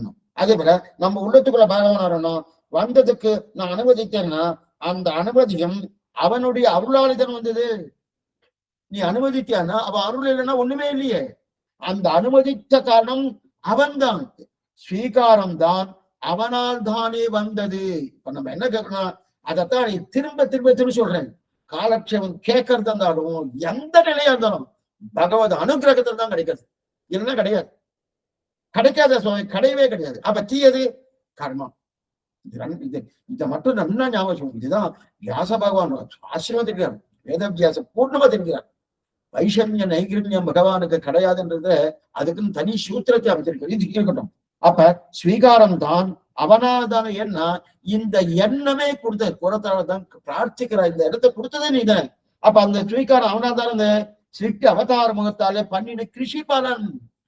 ஆரம்பத்தில் ஈஸ்வரஸ்ய சௌகார்த்தம், எல்லாரும் நன்னா இருக்கணும், நன்னா இருக்கும். முதல்ல என்ன சிருஷ்டி காலத்துல அவர் தான் பெரிய அனுகிரகம் பண்றார். அந்த அனுகிரகத்தின் அழியாதான் என்னைக்கோ ஒரு நாள் நமக்கு ஏதோ ஒரு பொறி தட்டுடா போல, சின்ன ஒரு பொறி தட்டுறது, அதுல இருந்து கிடு பகவத் விஷயத்துக்கு நேரம் வந்துடும், ஆச்சார விஷயத்துக்கு வந்துடும். அது இல்லைன்னா பிரயோஜனமே இல்லை. அது இல்லைன்னா இது வரவே வராது. அப்ப முதலே அவர் கொடுத்துறாருனோ, அதான் கிருஷி பலன்னு பேரு. நாட்டு நட்டு அதுக்கப்புறம் பயிர் முளைச்சு அதுல பாதுகாத்து கிட்டத்தட்ட 3 மாசம், இப்பெல்லாம் 3 மாசத்துல வந்து 6 மாசம் போகும். அப்ப 6 மாசம் இந்த நெல் வந்து விட்டுட்டா அதுக்கு முன்னாடி எவ்வளவு கிருஷி பலன் பண்ணியிருக்காரு, அந்த மாதிரி பகவான் பண்ணிக்கிறானோ. ஆக ஒவ்வொன்றும் சொல்ல சொல்ல சொல்ல சொல்ல சொல்ல சொல்ல சொல்ல சொல்ல என்ன பண்ண, சொன்ன உடனே சக்தி இருக்கிறது தானே சுவாமி என் பாவத்தை போக்க முடியும். நமக்கு கேட்டோம், அவருக்கு சக்தி இருக்கா என் பாபத்தை போக்குறதுனா? நான் சக்தராச்சு அப்படின்னு தெரிவிக்கிறேன். என் பாபம் என்னன்னு தெரிஞ்சாதானே போக்குறதுக்குன்னா, நான் ஞானம் இருக்கேன் எனக்கு, நான் போக்குறதுக்கு. சரி, என்னை பட்டு நல்ல எண்ணம் இருந்தாதானே அப்படின்னா, சௌகார்த்தம் பூர்ணமா இருக்கு. சிருஷ்டிக்கும் போதே எனக்கு பூர்ணமான சௌகார்த்தம் இருக்கு. அப்ப எனக்கும் அவருக்கும் உள்ளத்துல இருக்கக்கூடிய சம்பந்தம் இருந்தா தானே பார்க்க முடியும்னா, என்ன சம்பந்தம்? 9 விதமான சம்பந்தம். பிதா, ரட்சக, சேஷி, பக்தா, நியாயு, ரமாபதிக்குன்னு 9 விதமான சம்பந்தம் இருக்கு. அப்ப என் விதத்துல கருணை இல்லாவிட்டு அவர் கொடுக்க மாட்டாருன்னா, அவர் தான் கருணையை கிருபாலு. அந்த கிருபாலு கருணையனா, அப்ப அடி என்னென்ன உண்டோ அத்தனையும் சொல்லி சொல்லி சொல்லி சொல்லி என்ன பண்ண, அவர் ரட்சிப்பதற்கு காரணம் ஒரு காரணத்தை கண்டுபிடிக்கிறேன். இந்த காரணம் இந்த காரணம் இந்த காரணம் கண்டுபிடிக்கிறேன். கண்டுபிடித்தாருன்னா உன்னால ஒன்னும் சொல்ல முடியாத அளவுக்கு மொத்த குணங்களும் பகவான் இருக்கு. நான் இத பண்றதுனால அவர் பண்ணார் அப்படின்னு ஒவ்வொன்னா இந்த ஜீவாத்மா எத்தனை சாமர்த்தியத்தோடு ஒவ்வொன்றும் சொல்ல சொல்ல சொல்ல சொல்ல மொத்த குணங்களும் இருக்கணும். அந்த மொத்த குணங்கள் அவருக்கு இருக்கிறபடியால் தான் ஆழ்வார் தெரிவிக்கிறாரு, எண்ணா தனகள் என்னும், எண்ணா தனகள் என்னும். அந்த எம்பெருமானத்தில் கூட எண்ணிக்கு எண்ணி முடிக்க முடியாத கல்யாண குணங்கள் என்னென்ன கல்யாண குணங்கள், நாம் மோட்சத்துக்கு போவதற்கு உண்டான என்னென்ன முயற்சின்னு சொல்ல முடியாது. கிருபை, அந்த கிருபை பரிபூர்ணமாக இருக்க முடியாது. ஒரு துளியும் என்னுடைய நிலை கிடையாது, ஒரு துளியாவது இருக்கிறத கிடையாது. அப்ப அவரே எல்லாம் பண்ணலாமன்னா இச்சை இல்லையே.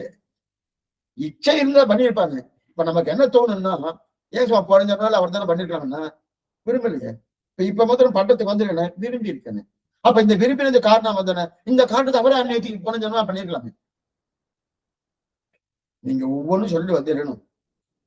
இப்ப நான் விரும்புறதுக்கு காரணம் அவர் தானே. அப்ப இந்த விரும்ப காரணம் அவரே போன ஜென்மா பண்ணிருக்கலாமே, ஏன் பண்ணல? இப்ப நீங்க மாட்டினீங்க பாருங்க. இப்ப இதையும் அவரே பண்ணிருக்கலாம், அதுவும் அவரால் தான் வந்தது. இதையும் அவரே பண்ணிருக்கோம்னா அதுக்கு முன்னாடி ஒரு அடி நம்ம இதார் எடுத்து வைக்கிறோம் பாக்குறாரு. அவரே முதல்ல பண்ண மாட்டார். இதுதான் ஆச்சாரனுக்கும் பகவானுக்கும் இருக்கக்கூடிய வித்தியாசமே. ஆச்சாரன் எத்தையுமே எதிர்பார்க்காம பண்ணிடுவார். இவர் ஒரு துளி எதிர்பார்க்கிறார். அந்த ஒரு துளி ஆசை இருக்கா, அந்த ஆசையை நாம தான் வரவேற்றுக்கணும். அந்த ஆசையை தாங்க. சரி, அந்த ஆசைதான் காரணம் மோட்சத்துக்கு வருதுன்னா அது அதிகார விசேஷம் ஆயிடுச்சு. திரும்ப திரும்ப சொல்ற அதிகார விசேஷம் என்னதுன்னா, நாம் ஒரு புருஷன் வேணுமே. மோட்சம் போகணும், ஒரு புருஷன் இருக்கணும். புருஷன் ஜீவாத்மான்னு பேரு. மோட்சம் போகணும்னாலே புருஷன்னா ஒரு ஜீவாத்மா. புருஷன் உடனே ஆணை நினைச்சுக்காதீங்க. பெண்ணும் மோட்சம் போலாம், ஆணும் மோட்சம் போலாம். அப்ப அந்த ஜீவாத்மா வேணுமோனும். அப்ப ஜீவாத்மாவே இல்லாம யாருக்கு மோட்சம் கொடுப்பா? அந்த ஜீவாத்மாவுடைய தன்மை தான் என்னது? இச்சை. அந்த இச்சை பொருள் இச்சையே இல்லை மோட்சம் கொடுத்தா என்னமா கொடுப்பாரு? அந்த இச்சை உபாயமாகனா ஆகும். அதான் தெரிவிக்கிறேன். அப்ப எப்படிப்பட்ட ஒரு உபாயமா பண்ணுவதற்கு ஒண்ணுமே இல்லைன்னு தெரியும் இல்லையா? அப்ப எண்ணாதனகள் என்று எண்ணில் அடங்காத கல்யாண குணங்களை நினைக்க நினைக்க நினைக்க நினைக்க நம் இடத்திலே உபாயமாக இருப்பது ஒன்றும் இல்லை நல்லா தெரியும். என்ன அப்படிப்பட்ட கல்யாண குணம் இருக்கு சுவாமி. அந்த கல்யாண குணம் இருக்கு. அப்ப திட விசுவாசம், அந்த விசுவாசம் வருது இல்லையா? ஆக பகவானுடைய எண்ணிலடங்காத கல்யாண குணங்களால் தான் நமக்கு சாதனத்தில் அன்பயம் இல்லை. அப்ப பகவத் அனுகமே யாத்திரியர். அப்ப நாம் உபாயமாக ஒண்ணு செய்ய வேண்டாம். சொன்ன உடனே இன்னொரு தோணுன்னா, அப்ப எதுவுமே பண்ண வேண்டாம் சுவாமி. சேவா காலம் வேண்டாம், சத்தியாராதனை வேண்டாம், எச்சையும் வேண்டாம், ஒன்னும் கைங்கரியமா பண்ணணும். ஒரு விஷயம் சொல்லிடுறேன், கொஞ்சம் நம்ம சும்மா வெளியில பேசுற மாதிரி பேசிப்போம் காலட்சேபம். ஏன்னா அப்பதான் நமக்கு நல்லா புரியும். ஒண்ணும் தவற ஒண்ணும் கிடையாது. சில சப்தங்கள் தான் காலட்சேபத்தை உபயோகப்படுத்தணும்னு பெரியவா நிர்ணயம் பண்ணியிருக்கா. இன்னைக்கு அது பூர்ணமா சாத்தியமான சுவாமி நீங்க என்ன சொல்ற அந்த பாஷைலாம் எனக்கு புரியலன்னு நிறைய பேர் கேட்கிறேன். நீங்க சொல்லக்கூடிய பாஷெல்லாம் சிலதெல்லாம் புரிய மாட்டேறது. ஒண்ணு நம்முடைய இந்த மெட்ராஸ் தமிழ் சொல்ற பாருங்க, அந்த பாஷையில பேசுவோம், ஒன்றும் தவறு கிடையாது. இல்லைன்னா இப்ப நாம இந்த மாதிரி நீங்க சொல்லிட்டு இருக்கல சுவாமி, விசுவாசம் வேணும், நமக்கு சாதனத்துக்கு ஆண்மை இல்லை, பகவதர்மி ஆத்திரியாக்கணும். அப்ப இந்த உபாயமா ஒன்றும் பண்ண வேண்டாம் சொன்னீங்கன்னா கைக்கரியமா பண்ணணும் சொல்லணும். அப்ப அவளுக்கும் நமக்கும் ஒரு வித்தியாசம் இல்லையா சுவாமி? தன்னுடைய முயற்சியால போறவாளுக்கும் சரணாகதி பண்ணி பிரபக்தி போறவாளுக்கும் ஒரு வித்தியாசம் கிடையாது. அவனும் பண்றா, நம்மளும் பண்றோம், எல்லாருமே பண்ணிதான் ஆகணும். பண்ணாம இருக்கிறதுக்கு வாய்ப்பே கிடையாது. ஏன்னா மனுஷா பிறந்தாச்சுன்னா அவளுக்கும் பாபம் உண்டு, நமக்கும் பாபம் உண்டு. நமக்குன்னு அந்த பிரபன்னர்கள் அர்த்தம். அப்படின்னு கொஞ்சம் கொஞ்சம் தைரியமா பேசுறேன். அத்தனை பேரும் பிரபன்னர்களா இருக்கிறாங்கிற எண்ணத்தோடு பேசிட்டு இருக்கேன். அப்படின்னு என்ன அர்த்தம்? ஆச்சாரிய சம்பந்தம் பரிபூர்ணமா இருக்குன்னு அர்த்தம். இது சொல்ல வந்தேன்னா அப்படி இருக்க செய்தே. அப்ப அவனுக்கு ஒண்ணு அவன் பண்ற நானும் பண்றேன், எண்ணத்துல வித்தியாசம் உண்டு. அவ பண்றது இது பண்ணும்படியான தன்மையில பகவானுக்கு அனுப்பியிருக்கிறான். இந்த எண்ணம் வாருக்கும். நாம பண்றது என்னன்னா அவனுடைய ஆனந்தத்துக்காக பண்றேன்.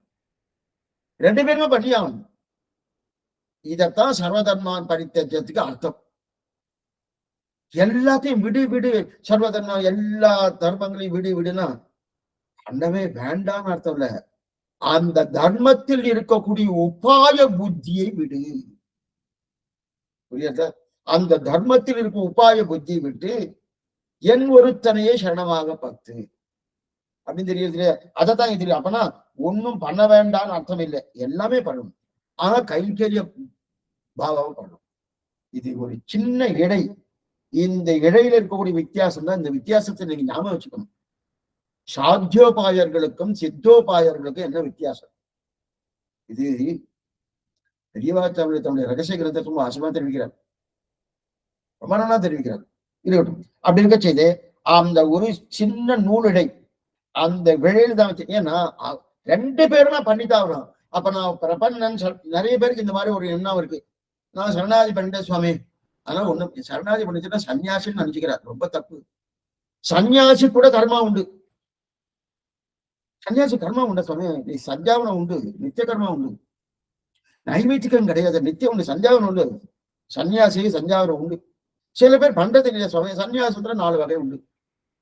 அந்த 4 வகையில ஒரு வகையானது சன்னியாசம் பண்ணிதான் ஆகணும். ஆனா அந்த 4 வகையில உச்சிதம் எதுன்னா அந்த சன்னியாசத்துல தன்னுடைய நித்திய. ஏன்னா எப்ப இந்த சன்னியாசி சமைத்த உணவை சாப்பிடுகிறாரோ அப்புறம் அவளுக்கு அந்த பண்ண நித்திய கர்மா பண்ணிதான் ஆகணும். அவர் வெறும் காய்கள் பழங்கள் இலை தடை இதை சாப்பிட்டு இருந்தா வெறும் இல்ல. அபக்ஷகாவா ஐபக்ஷகா தண்ணிய சாப்பிட்டு இருக்கார், காத்த சாப்பிட்டு இருக்கார். காத்த சாப்பிட்டு உயிரோடு இருக்கு. நிறைய பேர் இருக்கா, ரிஷிகள் இந்த மாதிரி இத்தனை பேர் இருக்காரு. எப்படி சுவாமி இத்தனை வருஷமா சாப்பிடாம இருக்கா? காத்துதான் இருக்கு இல்லையா அப்படின்னு அவளுக்கு வேணா இதை சொல்லாம தவிர மற்றவர்களுக்கு சொல்ல முடியும். இருக்கட்டும், எதுவும் சொல்ல முடியாது. அப்ப இவாளும் கர்மா ஓடுறதுக்கு வாய்ப்பே கிடையாது. அதனால என்ன சாமானிய சிவீஷ்ண சம்பிரதாயம் இருக்குமா, துரும்பு நறுக்க பிராப்தி இல்லை அப்படின்னு. துரும்புன்னா இத பண்றேன், இதனால எனக்கு மோட்சம் கிடைக்கப்படுது அப்படின்னா தேவையில்லை. அதே போல மார்பிலை கை வைத்து ஒரு அங்க பிராப்தி அப்படின்னு நம்ம எல்லாம் சில குழந்தைக்கெல்லாம் கல்யாணம் எல்லாம் முடிச்சாச்சு. 2 குழந்தைங்க 2 கல்யாணம் முடிச்சானா பாட சுவாமி இனிமே என்னுடைய கடமை எல்லாம் முடிஞ்சிருச்சு, இனிமே ஒண்ணும் கிடையாது, 2 குழந்தைங்க கட்டி வச்சுட்டேன், இனிமே ஒண்ணும் கிடையாது அப்படின்னு அப்படியே ஆகாசத்தை பார்த்துட்டு அப்படியே மார்பில கை வச்சுருக்கா பாருங்க. அந்த மாதிரி பிரபன்னன் இருக்கலாம். இது அது சரீரத்துக்கு படைய சொல்றது ஆத்மாவுக்கு. அந்த மாதிரி இருக்கு. அடிக்கடி சொல்லுவோம், அடிக்கடி இந்த மாதிரி சொல்லுவோம், மார்பிலே கை வைத்து உறங்க பிராப்தி, துரும்பு நற்க பிராப்தி இல்லை அப்படின்னு சொல்றாங்க இல்லையா? அப்படின்னா சொல்றதை பார்த்தா அப்ப நம்ம ஒண்ணுமே பண்ணவானா போட்டிருக்கு அப்படின்னு முடிவுக்கு வந்துடுவோம். அப்படியா உபாயமாக ஒன்றும் பண்ணப்படாது. இதை மட்டும் நீங்க நல்லா நோட் பண்ணி வச்சுக்கணும். எல்லாமே பண்ணணும், உபாயமா இல்லை. எது வேணா பண்ணலாம், உபாயமா ஒண்ணும் பண்ணவே படாதுன்னு தெரிகிறார். ஆக கைங்கரியத்தை பார்த்தா அனைத்தும் செய்யணும். ஒன்றும் மிச்ச வைக்காம அத்தனையும் கைங்கரிய புத்தியோடு பண்ணணும். ஒன்றையும் உபாயமாக வைத்துக் கொள்ள பண்ணப்படாது. சரி, இப்ப சரி சுவாமி பகவான் தான் ரட்சிக்கிறான் இல்லையா? விஷ்ணுவை போய் ரட்சித்துக் கொண்டுதான் இருக்கான்னு நல்லா தெரியுது.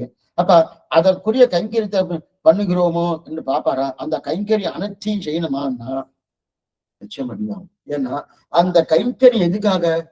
பகவான் முகோல்லாசத்துக்காக. நல்லா புரிஞ்சுக்கணும். அந்த கைங்கரியம் நான் பண்றபடியால மோட்சம் கொடுக்குறாங்க. இதெல்லாம் நிறைய பார்த்துட்டோம். அவனுடைய ஆனந்தம் பண்ண குழந்தை பண்ண தகப்பனா இருக்கும், தாயா இருக்கும் ஆனந்தம். அவ பண்ணதான் அந்த ஆனந்தம் வருமானா? ஆனா பண்ண இன்னும் ஆனந்தம் வெட்டி பார்த்து இல்லையா? என்னமா பண்றது குழந்தை, என்னமா பண்றது அப்படின்னு வெட்டி பருதணும். இப்ப அந்த குழந்தையே பண்ணலன்னா உடனே அந்த அந்த தாயத்தன் ஆனந்தம் இருக்காது. அந்த குழந்தைக்கு இன்னும் பண்ண மாட்டேன், நல்லாவே பண்ணுவான், நல்லவன். ஆனா பண்ண ஆனந்தம் இருக்கணும். ஏன்? தான் குழந்தை அவளுக்கு புத்திரன் என்கிறனால ஸ்தாபிக்கணும். அந்த தகப்பனாருக்கு நான் புத்திரன் பிள்ளை, அந்த பிள்ளையான தன்மை வரணும்னா அந்த தகப்பனாருக்கு ஏதாவது கைங்கறி பண்ணணும். அப்பதான் பிள்ளை என்ற ஒரு ஸ்திரம் வந்து சித்திக்கும். அதே போல நம்ம சேஷபூதன் பகவான் சுவாமி, அவன் சேஷி, நான் சேஷபூதன். எப்ப நான் சேஷபூதனோ அந்த சேஷபூதனுக்கு உண்டான தன்மை என்ன? அவனுடைய ஆனந்தத்துக்காக அவனுடைய மேம்பட்ட பெருமையை சொல்லிட்டு அவனுக்கு கைங்கரை பண்ணிட்டே இருக்கணும், அவனுடைய ஆனந்தத்துக்காக. அப்பதான் என்னுடைய சேஷத்துவம் சித்திக்கும். அதற்காக என்னுடைய சேஷத்துவம் சித்தித்து அவனுக்கு ஆனந்தம், அதைத்தான் பண்ணிட்டு தவிர மற்றது கிடையாது அப்படின்னு தெரியல. ஆக கைங்கரிய புத்தியா அல்ல பண்ணணும். அதனால கர்மயோகமோ ஞான யோகமோ பக்தி யோகமோ இத பண்ணியாதான் பகவானுடைய கிருபை கிளம்புறது என்கிற எண்ணம்லாம் ஆழ்வார்களுக்கு கிடையாது. அப்ப என்ன சொல்ல, எதை பண்ணாலும் கைங்கரிய புத்தியா பண்ணுவார். பகவானுடைய கட்டாட்சம் நிர்ஹேத்துக்கணும், அது சகேத்துக்கம், ஒரு காரணத்தை முன்னிட்டு கொண்டு வரல அப்படின்னு தெரிவிக்கிறார். ஆக அருள் கொண்டாடும் அடியவர் என்கிறார். இது வரைக்கும் அந்த அர்த்தம். அருள் கொண்டாடும் அறிவர் என்கிறார். அது வரைக்கும். அதுக்கப்புறம் அருளினான் அவ் அருமறையின் பொருள்.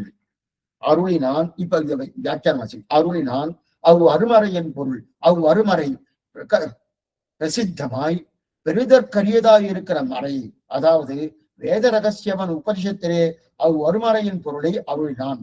நித்திய சப்தஸ்தே தோற்றாத உபனிஷத்தை அருளை செய்கிறார். பரம சாத்விகருக்கு நித்தியமான ஐஸ்வர்யம் உபனிஷ் ரகசியவரே சாகி ஸ்ரீராம் யுதாதாசதாம் என்ற கடவுளே, அதாவது சர்வரசகா என்றும் ரசோவை சகா என்றும் சொல்லுகிற விஷயத்தை தன் பிரசாதத்தாலே லபிக்கை அருளினான் அவ் அருமறையின் பொருள். அவ் அருமறை அது என்ன சொல்ல, மறைன்னு சொன்ன அவ்வருமறை. அவ்வருமறை அப்படின்னா நான் ரொம்ப பிரசித்தன் அர்த்தம். ரொம்ப பிரசித்தன், ரொம்ப பிரசித்தம்.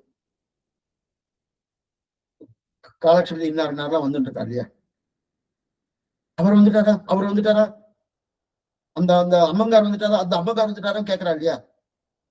சுவாமி என்ன சுவாமி அந்த மாதிரி பேர் இல்லையா, அவருக்கு பேர் இல்லையா? என்ன அவர்னு சொன்னால அவ்வளவு பிரசித்தி. நிச்சயம் வந்துட்டு இருக்காளே சுவாமி, நிச்சயம் வந்துருக்கா இல்லையா அப்படின்னு கேட்கிறா இல்லையா.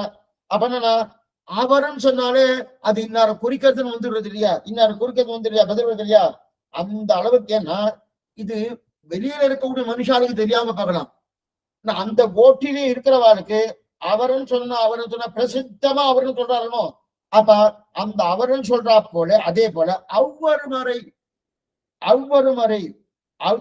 என்னன்னா அத்தனை தூரம் சாஸ்திரம் வந்து ரொம்ப பிரசித்தம், அத்தனை பிரசித்தம். அதனாலதான் அவ்வருமறை அப்படி பிரசித்தம். அவ்வருமறை அப்ப பிரசித்தமான மறைன்னு நினைச்சது என்னன்னா அவ்வருமறை, புரியாத மறை. கொஞ்சம் நல்லா தூக்கி வச்சுட்டு திருப்பி இறக்குறா, புரியாத மறை. அந்த அருமறை, அருமை என்னன்னா புரியறதுக்கு கொஞ்சம் கஷ்டமா இருக்கு. அதான் ஒண்ணு இருக்கா சுவாமின்னா, புரியறதுக்கு கஷ்டம்னா சாஸ்திரம் ஒண்ணு கொஞ்சம் நல்லா புரிஞ்சுக்கணும். புரியறதுக்கு கஷ்டம் சொன்னா அந்த மாதிரி கஷ்டமா எழுதியிருக்கா சுவாமி, அந்த சாஸ்திரமே இப்படிதான் போட்டுக்கணும் அப்படின்னு நினைக்கப்படாது. நமக்கு அந்த அளவுக்கு ஞானம் இல்லைன்னு அர்த்தம். சாஸ்திரத்தை நல்லா புரிஞ்சுட்டவர நிறைய பேர் இருக்கா. ஆனா அவ்வொரு மறையின் பொருள்னா அது எல்லாருக்கும் சொல்றபடியாத புரியறதுக்கு கொஞ்சம் கஷ்டம். அப்ப வேதத்துக்கு ரொம்ப ரகசியமா இருக்கக்கூடிய உபனிஷத்து, அந்த உபனிஷத்துக்கு நித்தியம் சத்தியமத்தோடு இருக்கக்கூடியதான் உபனிஷத்து புரியுது. ஆசீர்வாதிக்கிறார். இதெல்லாம் யாருக்கு புரியும்னா, யாருக்கு சுவாமி புரியும்? நித்தியம் சத்துவகுணத்தோடு இருக்கிறவர்களுக்கு தான் புரியுமோ. இன்னைக்கு இது இல்ல அது இல்லைன்னு பேசிட்டு இருக்காரணும். ஒவ்வொருத்தரும் என்ன அதெல்லாம் கிடையாது, இதெல்லாம் கிடையாது, ஓஹோன்னு பேசுறாங்க. அவெல்லாம் சத்துவகுணம் இல்லை. சத்துவகுணம் இருந்தா தான் இது இருக்குன்னே சொல்லுவா. எப்ப சத்துவகுணம் இல்லையோ தாறுமாறா பேச ஆரம்பிச்சுவா, ராவணனை போல பேசுவா, சிசுவாலை போல பேசுவா. அதான் வளைக்கிறீங்க இல்லையா. அப்ப நித்தியம் சத்துவகுணம் இருக்கிறவாள் தான் இந்த இந்த உபனிஷத்து அர்த்தமே புரிய போறது, இல்லைன்னா புரியாது. இல்ல சுவாமி அன்னைக்கு ஒண்ணுமே இல்லையா சுவாமி, அன்னைக்கு ஒண்ணுமே இல்லையானா. ஆனா ஏன் இந்த வார்த்தை சொல்றேன்னா, மதுர கவியால் சொல்றார் இந்த சத்துவகுணம் இருக்கிறவாள் தான் புரிய போறது. ஆனா அடியேனுக்கு ஒண்ணுமே இல்லை, ஒண்ணுமில்ல. ஆனா அடியேனிடத்திலும் புரியும்படி அருளி செய்தார் இல்லையா அந்த உபனிஷத்து நத்ததே. அதான் அருளினான் அருமறையின் பொருள். அடியனுக்கு ஒண்ணுமே தெரியாது, மதுரை தெரிவிக்கிறேன், அடியனுக்கு ஒண்ணுமே தெரியாது, சாத்விகர்கள் தான் அது தெரியும்.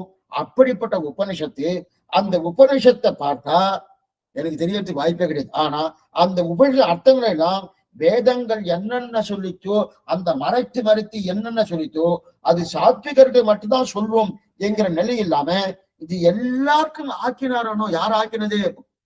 நம்மாழ்வார். எல்லாருக்கும் என்ன சாத்விகர்களுக்காக ஆக்கினார்னா ரெண்டா பாருங்க. சாத்விகர்களுக்கு சாத்விகர் சப்தமா இருந்தா நல்லா பாருங்க. இந்த இடத்துல இப்படி சொல்றேன், உபனிஷத்துடைய அர்த்தங்கள் சாத்விகர்னா சத்துவகுணம் உடையவர்கள். அந்த சத்துவகுணம் உடையவர்கள் தான் உபனிஷ அர்த்தம் நல்லா மறைச்சு சொல்லிட்டு அவளுக்கு தான் சொல்லும். இப்ப நம்மாழ்வார் இப்ப உபனிஷத்து சாஸ்திரம் புரிஞ்சுக்கணும்னாலே யாரெல்லாம் சத்துவகுணத்தோடு இருக்கிறவாளோ அவளுக்கு அந்த சாஸ்திரம் புரியாது. ஆனா நம்மாழ்வாரோ எல்லாருக்கும் கொடுத்துட்டார், அந்த அர்த்தத்தை கொடுத்துட்டாரு. சுவாமி எல்லாருமே சாத்விகால் கிடையாது, சத்துவகுணம் இல்லையே, இவாளுக்கு என்னமா புரியும்? நாம கேட்டோம், அது எப்படி சுவாமி புரியும்? நீங்க என்ன எல்லாருக்கும் கொடுத்தாரு, எல்லாருக்கும் சாஸ்திரம் எல்லாருக்கும் கொடுக்கல, யார் சாத்விகர்களோ யார் சத்துவகுணம் உடையவர்களோ அவர்களுக்கு மட்டும்தான் சாஸ்திரம் கொடுக்கும், அப்பதான் அவளுக்கு புரியும், இல்லைன்னா மற்றவாளுக்கு தெரியாதுன்னு சொன்னேன். அர்த்தம் தான். அதே போல நம்மாழ்வார் அந்த சாஸ்திரத்தை தமிழாக்கி கொடுத்தாருனோ அதே போல சாத்விகர்கள் யாரோ அவளுக்கு தான் புரியும், அவளுக்கு தான் புரியும், மற்றவாளுக்கு புரியாது சொல்ல வேண்டியதுன்னு ஏன் எல்லாருக்கும் கொடுத்தாரு சொல்றேன்? அப்ப எல்லாருக்கும் கொடுத்தாரு சொன்னபடியாலே எல்லாருக்கும் புரியல சுவாமி, ஏதோ கொடுத்துட்டார், புரியலன்னு அர்த்தம்னா கிடையாது, எல்லாருக்கும் புரியாது. என்ன சுவாமி அங்க சாத்விகர்கள் மட்டும்தான் புரியுதுன்னு சொல்றேன், இங்க எல்லாருக்கும் புரியுதுன்னு சொல்றேன் அப்படின்னா இங்க நல்லா பாருங்க, இங்க எல்லாருக்கும் என்ன, யாரெல்லாம் இதை வாசிக்கிறாளோ அவ சாத்விகால் ஆழ்வா. யாரெல்லாம் திருவாய்மொழி யாரெல்லாம் வாசிக்கிறாளோ அவ சாத்விகால் ஆழ்வா. அதே போல அத முதல்ல வேதத்தை உபநிஷத்தை வாசிக்க முடியும், வாசிப்பதே கஷ்டம். அது மட்டும் இல்ல, வாசிக்கணும்னா அது அதிகிருத அதிகாரம், எல்லாரும் வாசிக்க முடியாது, முக்கியமா பெண்கள் வாசிக்க முடியாது. 4 குலத்திலே பிராமண சத்திரிய வைசிய இந்த 3 குலத்திலே பிறந்தக்கூடிய புருஷர்கள் ஆண்கள் தான் வாசிக்க முடியும், பிராமண பெண்ணா இருந்தாலும் வாசிக்க முடியாது. அப்ப அதிகிருத அதிகாரம் ஆயிடுது. ஆனா இந்த திருவாய்மொழி சர்வாதிகாரம். அது மட்டும் இல்ல, சர்வாதிகாரமா இருந்தாலும் புரியணுமே சுவாமின்னா, எப்ப திருவாழ்வு வாசிக்கிறாள வாசிக்க வந்தாலே அவ இதுவரைக்கும் ரஜோகுணம் தபோ குணமா இருந்தால உடனே சத்தகுணம் உண்டு. ஏன் சுவாமின்னா இந்த சொற்கள் சாமானிய சொற்கள் இல்ல, பகவத் அனுகிரகத்தாலே வந்த சொற்கள். மயர்வர மதிநலம் அருள பெற்றவர்கள். இன்னைக்கும் பாருங்க திருவாய்மொழிலாம் இன்னைக்கு நிறைய பிரசித்தமாயிடுச்சு. அப்படின்னு நிறைய பேர் இன்னைக்கு சேவிக்க ஆரம்பிச்சுட்டார். அர்த்தம் தெரிஞ்சு சேவிக்கிறாரா அர்த்தம் தெரியாம சேவிக்கிறா அது வேற விஷயம். இன்னைக்கு அவளுக்கு அங்கங்க சில சில சன்னதி ஏற்படுத்தி அப்படி நம்ம பாரத தேசத்துல மட்டும் சொல்ல, இந்த தமிழ்நாட்டில் மட்டும் இல்ல, பாரத தேசத்துல மட்டும் அல்ல, வெளி தேசங்கள் போனா கூட இங்க இருந்து அந்தந்த சிவைஷ்மால் வராலோ அவெல்லாம் என்ன பண்றாங்க, ஒரு சின்ன குழு ஏற்படுத்தி கொண்டு அவளுக்குள்ளே ஒரு கோஷ்டி ஏற்படுத்தி கொண்டு, சன்னதி இருந்தா சன்னதியில போய் கைங்கரியம் பண்றது, சன்னதி இல்லையா சரி அவளுக்கெல்லாம் சனி ஞாயிறு லீவு கிடைக்கிறதும் அந்த லீவுல என்ன பண்ணா இன்னைக்கு உங்க ஆத்துல காலக்ஷேபம், உங்க ஆத்துல இன்னைக்கு கோஷ்டி, இவாத்துல கோஷ்டி, இந்த மாதிரிலாம் பண்ண ஆரம்பிச்சிட்டாங்க. நிறைய நடக்கிறது ஒண்ணு நமக்கு தெரியலையே தவிர நிறைய நடக்கிறது. அப்ப ஒவ்வொரு இடத்துக்கும் போய் நடக்கிறதுனா அப்ப அவளுக்கு சத்துவகுணம் இல்லாம நடக்கிறதா? சரி, அந்த மாதிரி வேதம் நடக்கிறதா? இத்தனைக்கும் பிராமணம் இருக்கா? இல்லை. அருளினான் அருமறையின் பொருள். ஆழ்வாருடைய ஸ்ரீசுக்தினாலே அதை அப்படி பார்த்தால உடனே மனசை மாறிடுறது, உடனே மனசு மாறிடுறது. பிரியத்துக்கா சொல்றேன். ஒரு இது குரத்தாழ காலத்திலே ஒரு சின்ன சரித்திரம். அவர் ஒரு ஆச்சார புருஷா, அந்த புள்ள என்ன பண்ணா, என்னைக்கு வாத்தியாருக்குள்ள வாத்தியாரால திருத்த முடியாதுன்னு சொல்லுவா, அது வேற யார் தான் திருத்துவா. ஆச்சார புருஷோட புள்ள அவ எங்கெங்கயோ தருகட்டு போயிட்டு இருக்கு, எங்கெங்க போயிட்டு இருக்கு, ஏதோ தப்பான வழிக்குதான் போயிட்டு இருக்கு. கிட்டத்தட்ட 6 வருஷமா காணும். அப்படி போயிட்டு எல்லாம் எந்த தூர்த்த கோட்டி சகவாசம் நல்ல சகவாசம் கிடையாது, இப்படி போயிட்டு இருக்கு. திடீர்னு ஒரு 6 மாசம் கழிச்சு நல்லா திருமண் கார்டு 12 தோசை திருமண் கார்டு போட்டுண்டு நல்லா 12 பளிச்சு போட்டுண்டு நல்ல ஒரு ஸ்ரீ வைஷ்ணவ ஸ்ரத்தையோடு அப்படி நேரம் ஆத்துக்கு வந்தான். தகப்பனார் பார்த்த உடனே என்ன சொல்லிருக்கணும், எப்படி மாறின, என்னமா மாறின, ஏது மாறின அப்படின்னு கேட்டுக்கிட்டோமோ, கேட்கல. என்ன சொல்லுவாங்க, கூறத்தாழ்வான செவிச்சேன்னு கேட்கிறார். கூறத்தாழ்வான் செவிச்சேன்னு கேட்டார். ஆணும் சொன்னார். ஆழ்வான சேவிச்சோன்னு உடனே மாறிடுத்து, என் மனசே மாறிடுத்து. மொழியை கடக்கும் எறும்புகளான் பஞ்சமுக்குரம்பாம் குடியை கடக்கும் நம் கூறத்தாழ்வான்.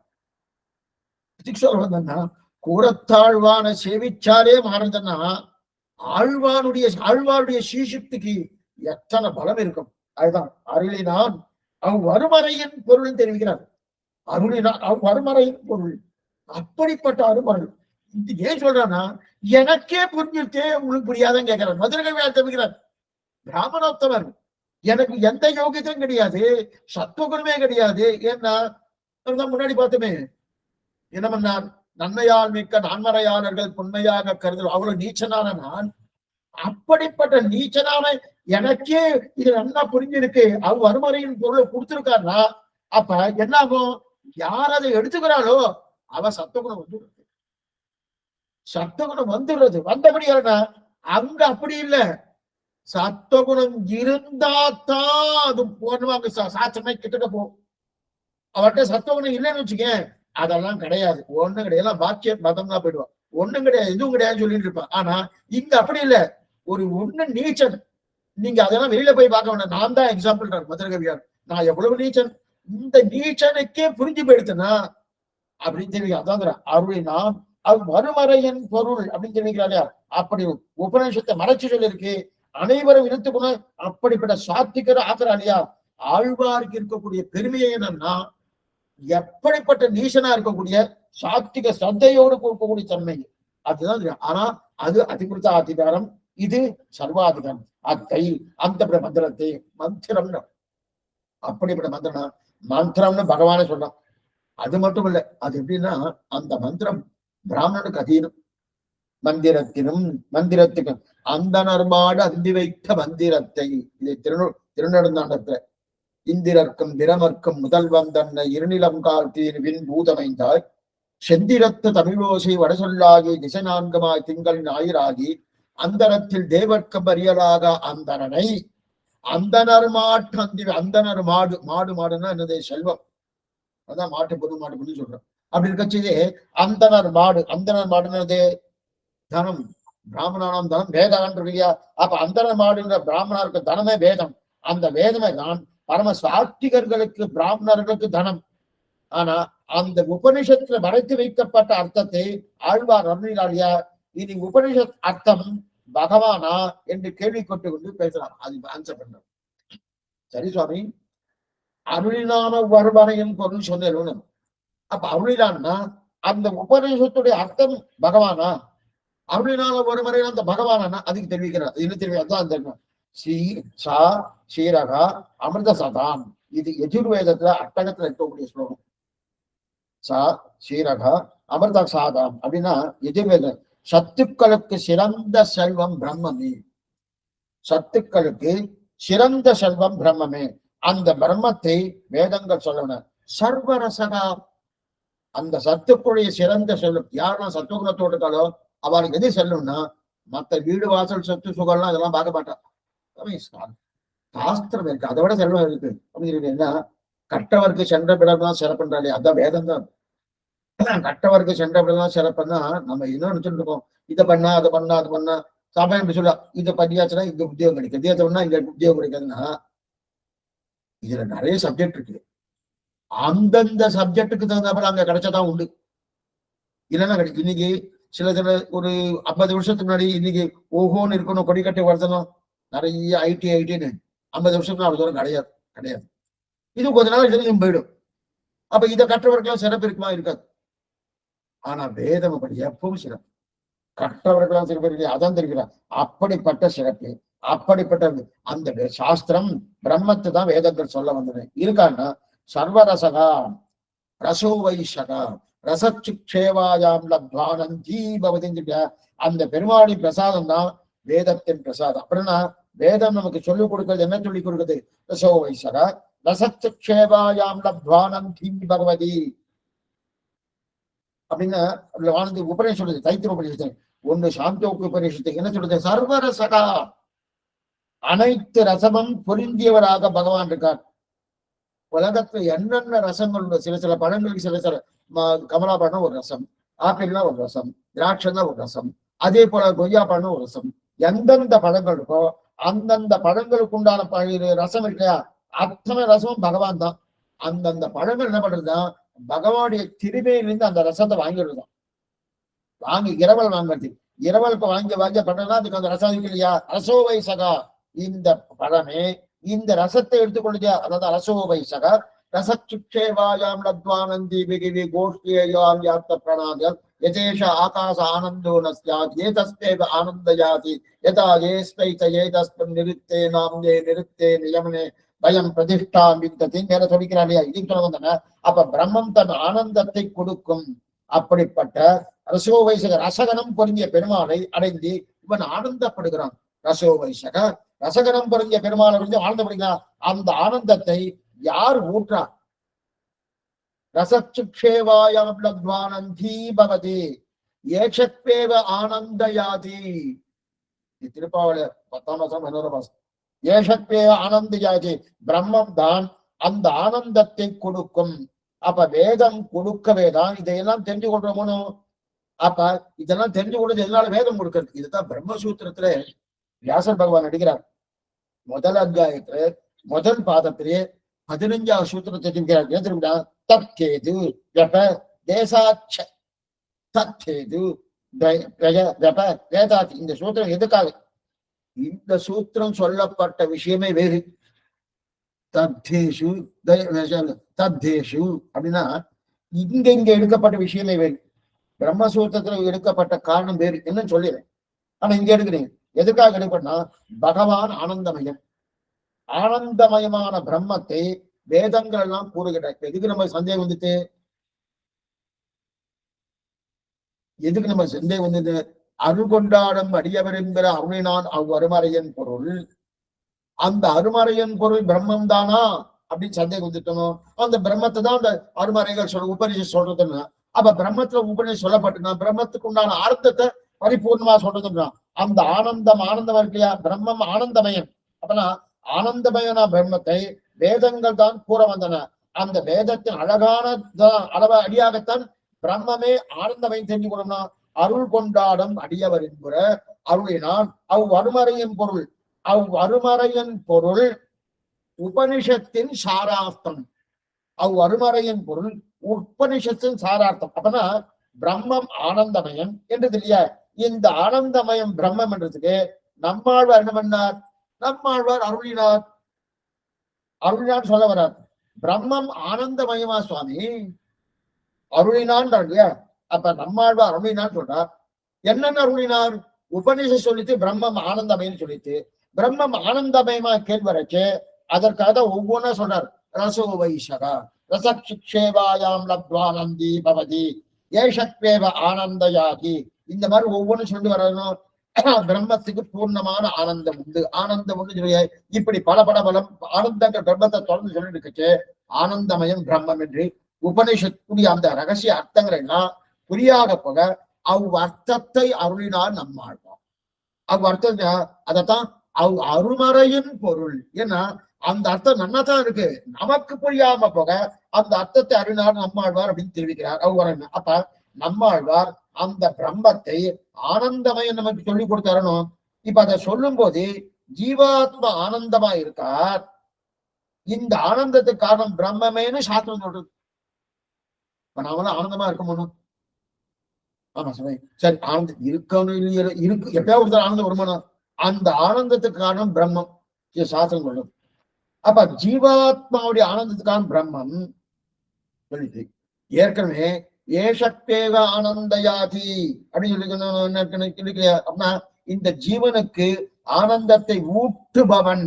அப்ப ஜீவாத்மாவுக்கு ஆனந்தத்துக்கு காரணமே பிரம்மம் ஏஷக்கேவ ஆனந்த யாதி அப்படின்னு சாஸ்திரம் கூறியிருக்கிறபடியாலே அதை எதற்காக எடுக்கிறாங்கன்னா ஜீவ இப்ப இந்த இந்த சூத்திரம், அதாவது பிரம்மசூத்திரத்துல தத்தேது விபதேசாட்ச அப்படின்னு இருக்கு இல்லையா, இதை எதுக்காக எடுத்திருக்காரு? இது எடுத்தாருன்னா ஜீவாத்மா ஆனந்தத்துக்கு காரணம் பிரம்மம்னு சொல்ல அந்த விஷயத்துல வியாச பகவான் அங்க சொல்ல வரல. ஆனா ஜீவாத்மாவுக்கு ஆனந்தம் இருக்குன்றதான் இங்க எடுத்திருக்காரு. ஆனா அங்க சூத்திரத்தை சொல்லப்பட்டவுடைய விஷயம் என்னன்னா வியாச பகவான் எடுத்தது ஜீவாத்மாவுக்கு ஆனந்தத்துக்கு காரணம் பிரம்மம்னு சொல்ல வரல. ஏன்னா ஜீவாத்மா பரமாத்மா ரெண்டும் ஒண்ணுன்னு ஒரு கூறு பேசிட்டு இருக்கா இல்லையா, அந்த ஜீவாத்மாவும் பரமாத்மாவும் வெவ்வேறு தத்துவம் சொல்ல வரச்சே ஏதோ ஜீவபர ஐக்கியமா ஜீவனும் பரனும் ரெண்டும் ஐக்கியமான்னு இருக்கு. இதனா சரீராத்ம பாவத்தால வேணா ஐக்கியம் சொல்லாமே தவிர, ஆனா ஜீவாத்மாவும் பரமாத்மாவும் ரெண்டு ஒண்ணுன்னு சொன்னாது ஆட்சேபம். அந்த ஆட்சேபத்துக்கு தான் இந்த சூத்திரத்தாங்க எடுத்துக்கா வியாச பகவான். இங்க என்ன எடுக்கிறான்னா இவர் பகவத் போதாயனர் விருத்தம் இருக்கு. அந்த பகவத் போதாயனர் பகவத் பாதராயனர் பேரு, பகவத் போதாயனர் பகவத் பாதராயனர். அந்த பகவத் பாதராயனர் பிரம்மசூத்திரக்காரர். அது மட்டுமல்ல, இவர் தான் கிருஷ்ண துவைபாயனர் பேரு. அப்படிப்பட்ட கிருஷ்ணத்துவம் எந்த கிருஷ்ண துவைபாயனர் அப்படிப்பட்ட இவரை கொண்டுதான் சுவாமி ராமானுஜன் அண்ணா எழுதுறாரு. அப்படி பெண்களுக்கு தத்தேது வெபதே சாட்ச, அந்த ஜீவாத்மாவின் ஆனந்தத்திற்கு பரமாத்மா காரணம்னு சொல்லப்பட்டது. அப்ப ஜீவனும் பரனும் என்று ஒன்று கிடையாது. ஜீவாத்மாவுடைய ஆனந்தத்துக்கு பரமாத்மா சொல்லப்பட்டிருக்கு இல்லையா. எப்ப ஜீவாத்மா ஆனந்தத்துக்கு பரமாத்மா சொல்லப்பட்டிருக்கோ அப்ப ஜீவனும் பரனும் ரெண்டு ஒண்ணும் கிடையாது இல்லையா. ஏன்னா இப்ப புரியறதுக்காக சொல்றேன்,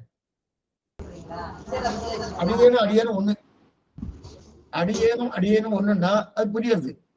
அடியேனும் ஒண்ணுன்னு சொன்னா புரியுது. அப்ப நீங்களும் நானும் ஒண்ணும் சொல்லியாச்சா, அது என்னமா சொன்னோம், அது ஆகவே ஆகாது தெரிவிக்கிறாரியா. அப்ப அதுக்கு அது அந்த ஆனந்தத்துக்கு சாதனம் எதுனா பகவான்.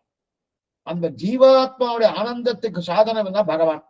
அப்ப ஜீவாத்மா வேறு பரமாத்மா வேறு என்பதற்காக தான் அங்க பிரம்மசூத்திரத்தை அந்த சூத்திரத்தை எடுத்திருக்காங்க. ஜீவாத்மாவையன்னா இந்த ஆனந்த ஜீவாத்மாவுக்கு ஆனந்தத்தை கொடுப்பதே யாரு, பிரம்மம் தான் கொடுத்துக்கலையா. அப்ப ஜீவாத்மாவுக்கு ஆனந்தத்தை கொடுக்குறான்னா ஜீவாத்மா வேறு பரமாத்மா வேறு வந்துடுறது. அதனால அங்க இருக்கு. அப்ப அதைதான் தெரிவிக்கிறேன். ஆக அது காரணமாக இருக்க முடியும். அப்ப அவர் ஆனந்தத்துக்கு நான் காரணம் என்று சொன்னா அப்ப அநேகம் உலகத்தை நான் பண்ணதெல்லாம் இல்லை.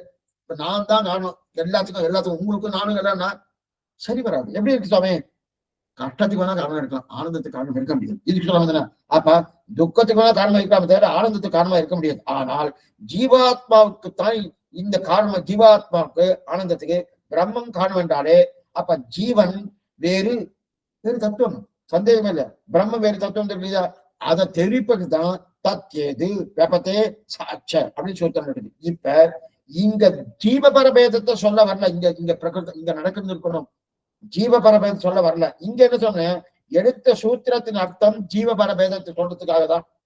ஆனா இங்க சொல்றது பிரம்மத்துக்கு ஆனந்தம், அந்த ஜீவாத்மாவுக்கு ஆனந்தத்தை கொடுக்கறதுக்கு காரணமே பிரம்மம். அது மாதிரியே இருக்கு. அதற்காக இங்க அதை எடுத்திருக்காங்க தவிர, ஏன்னா பெரிய ஆனந்தமா இருக்கணும், ஜீவாத்மா ஆனந்தமா இருக்காருன்னா நீ எங்க தெரியும், குழந்தை திடீர்னு சிரிக்கும்.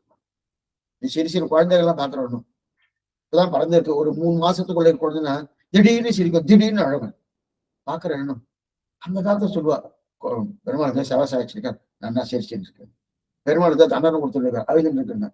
தண்டனைலாம் கொடுக்க மாட்டாரு, தன்னுடைய விஷயத்தை பற்றி நடுதான் நடந்துட்டு இருக்கோம் அப்படின்னு அழுகாங்க. எதுக்கு சொல்ல வந்தேன்னா அந்த ஆனந்தமா இருக்க அந்த ஆனந்தத்தை தான் உபநிஷம் சொல்லுகிறது. என்ன சொல்லுது, இது நமக்கு புரியாத சமயம், சரியா புரியுது சமயம். பிரம்மம் தான் காரணம், ஜீவாத்மா காரணம்னா சட்டுன்னு புரியாது. ஏன்னா அருமறைன்னு சொல்லித்தோம். எப்ப அருமறைன்னு சொல்லித்தோ அந்த மறையை வைத்துக் கொண்டு நம்ம புரிஞ்சு கொள்வது கஷ்டம். அதெல்லாம் என்ன பண்ணாரு, அருளினான் அருமறையின் பொருள். அப்ப உபனிஷத்து சாரார்த்தமான பிரம்மம், அந்த பிரம்மம் ஆனந்தமயன், அந்த ஆனந்தமயன் என்றுதான் நம்மாழ்வார் அருளினார். அந்த அருளினான் அருமறையின் பொருள். அப்பனா என்ன அருளினார், பிரம்மத்துக்கு ஆனந்தம் உண்டு, அந்த ஆனந்தம் தான் ஜீவாத்மாவுக்கு கொடுக்கப்படுகிறது என்கிறா.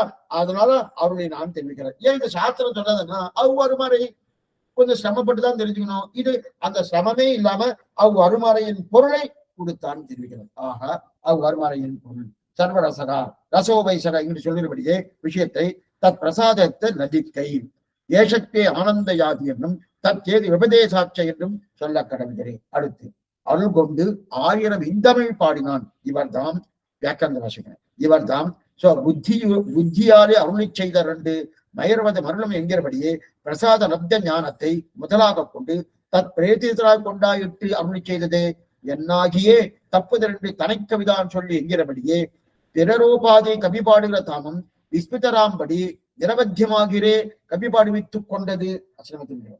ஆக அருள் கொண்டாடும் அடியவர் என்கிற அருளினான வருமறியன் பொருள் அருள் கொண்டு 1000 இந்தமிழ் பாடினான்.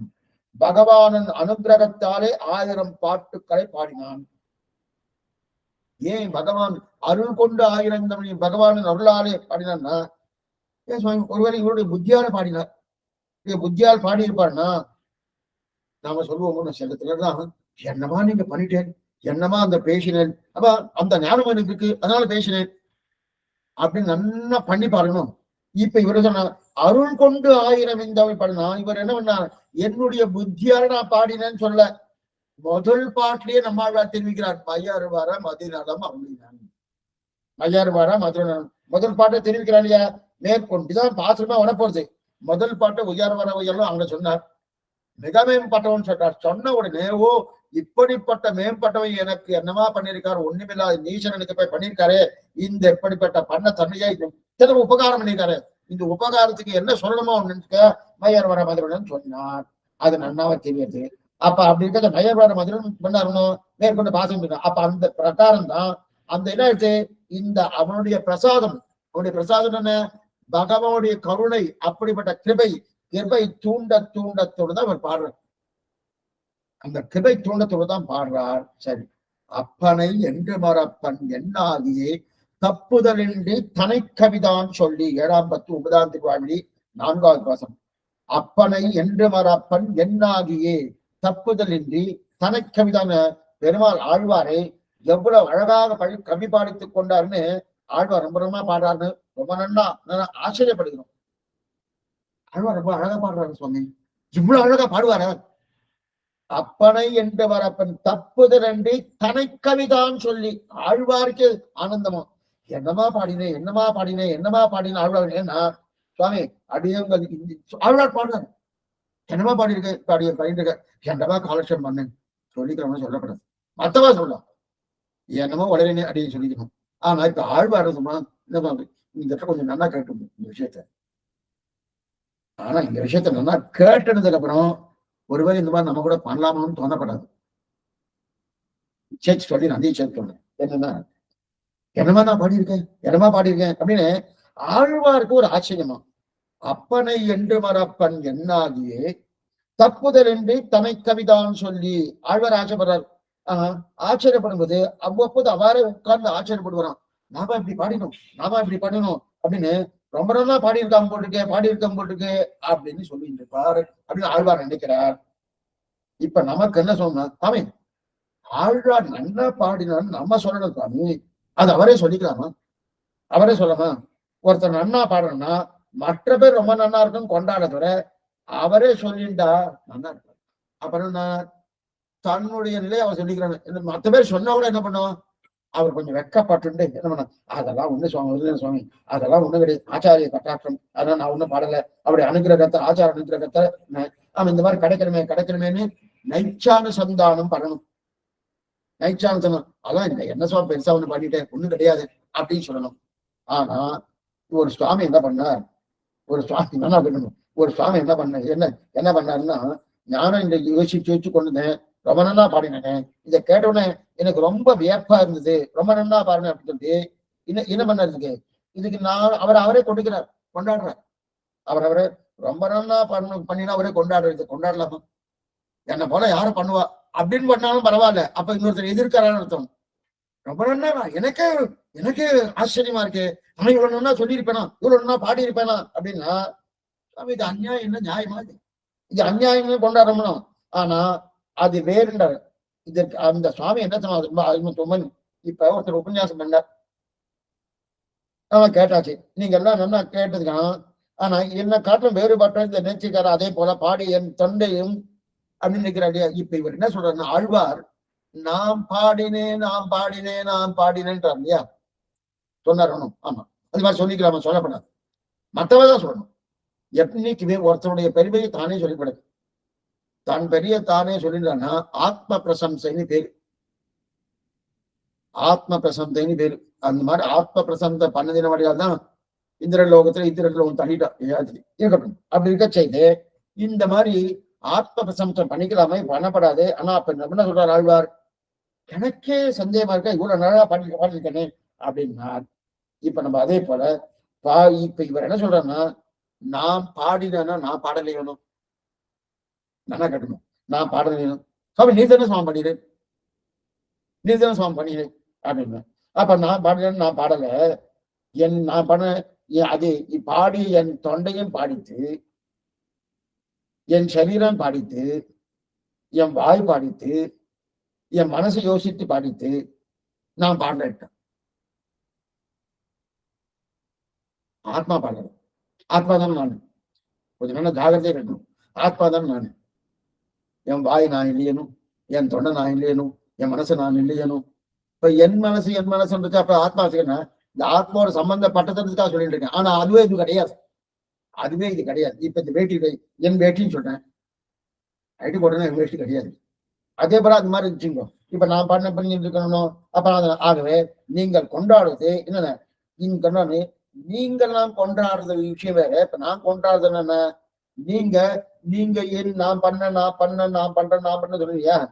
ஆனா எப்படி சொல்றீங்க? ஒருத்தர் ஏதோ பண்ணினாருன்னா இன்னொருத்தர் கொண்டாடணும்னு சொல்றீங்க.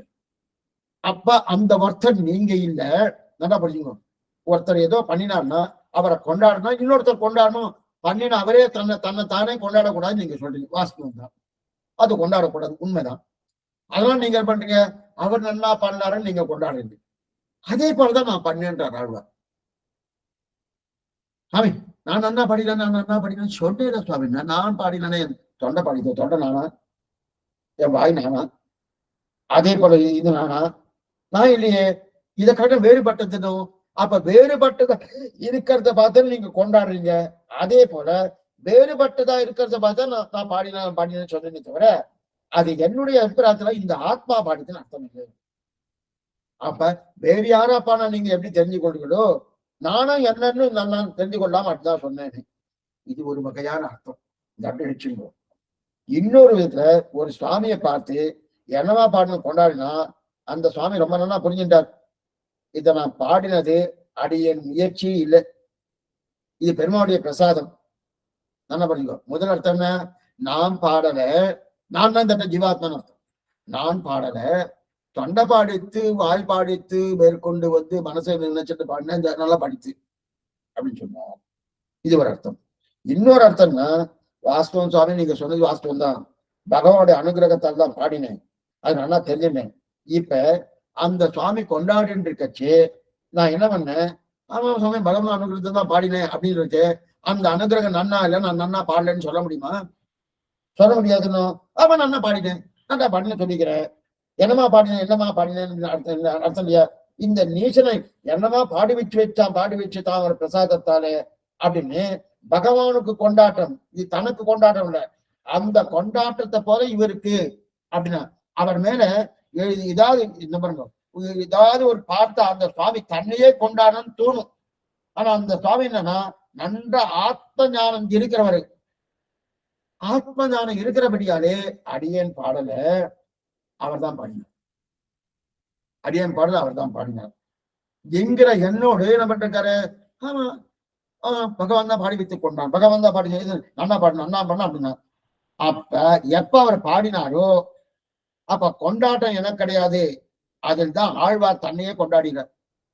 அப்படின்னா நான் கொண்டாடுறேன்னு அர்த்தம்னா, என்னுடைய வாய் தான் பாடித்தேன், என் வாய் நான் இல்லையே, தொண்டை நான் இல்லையே, மனசு நான் இல்லையே, அதனால அது பாடித்தேன் முதல்ல சொன்னார். இது ஒரு பக்கம். இரண்டாவது, பகவத் அனுகிரகத்தால் தான் பாடினார்.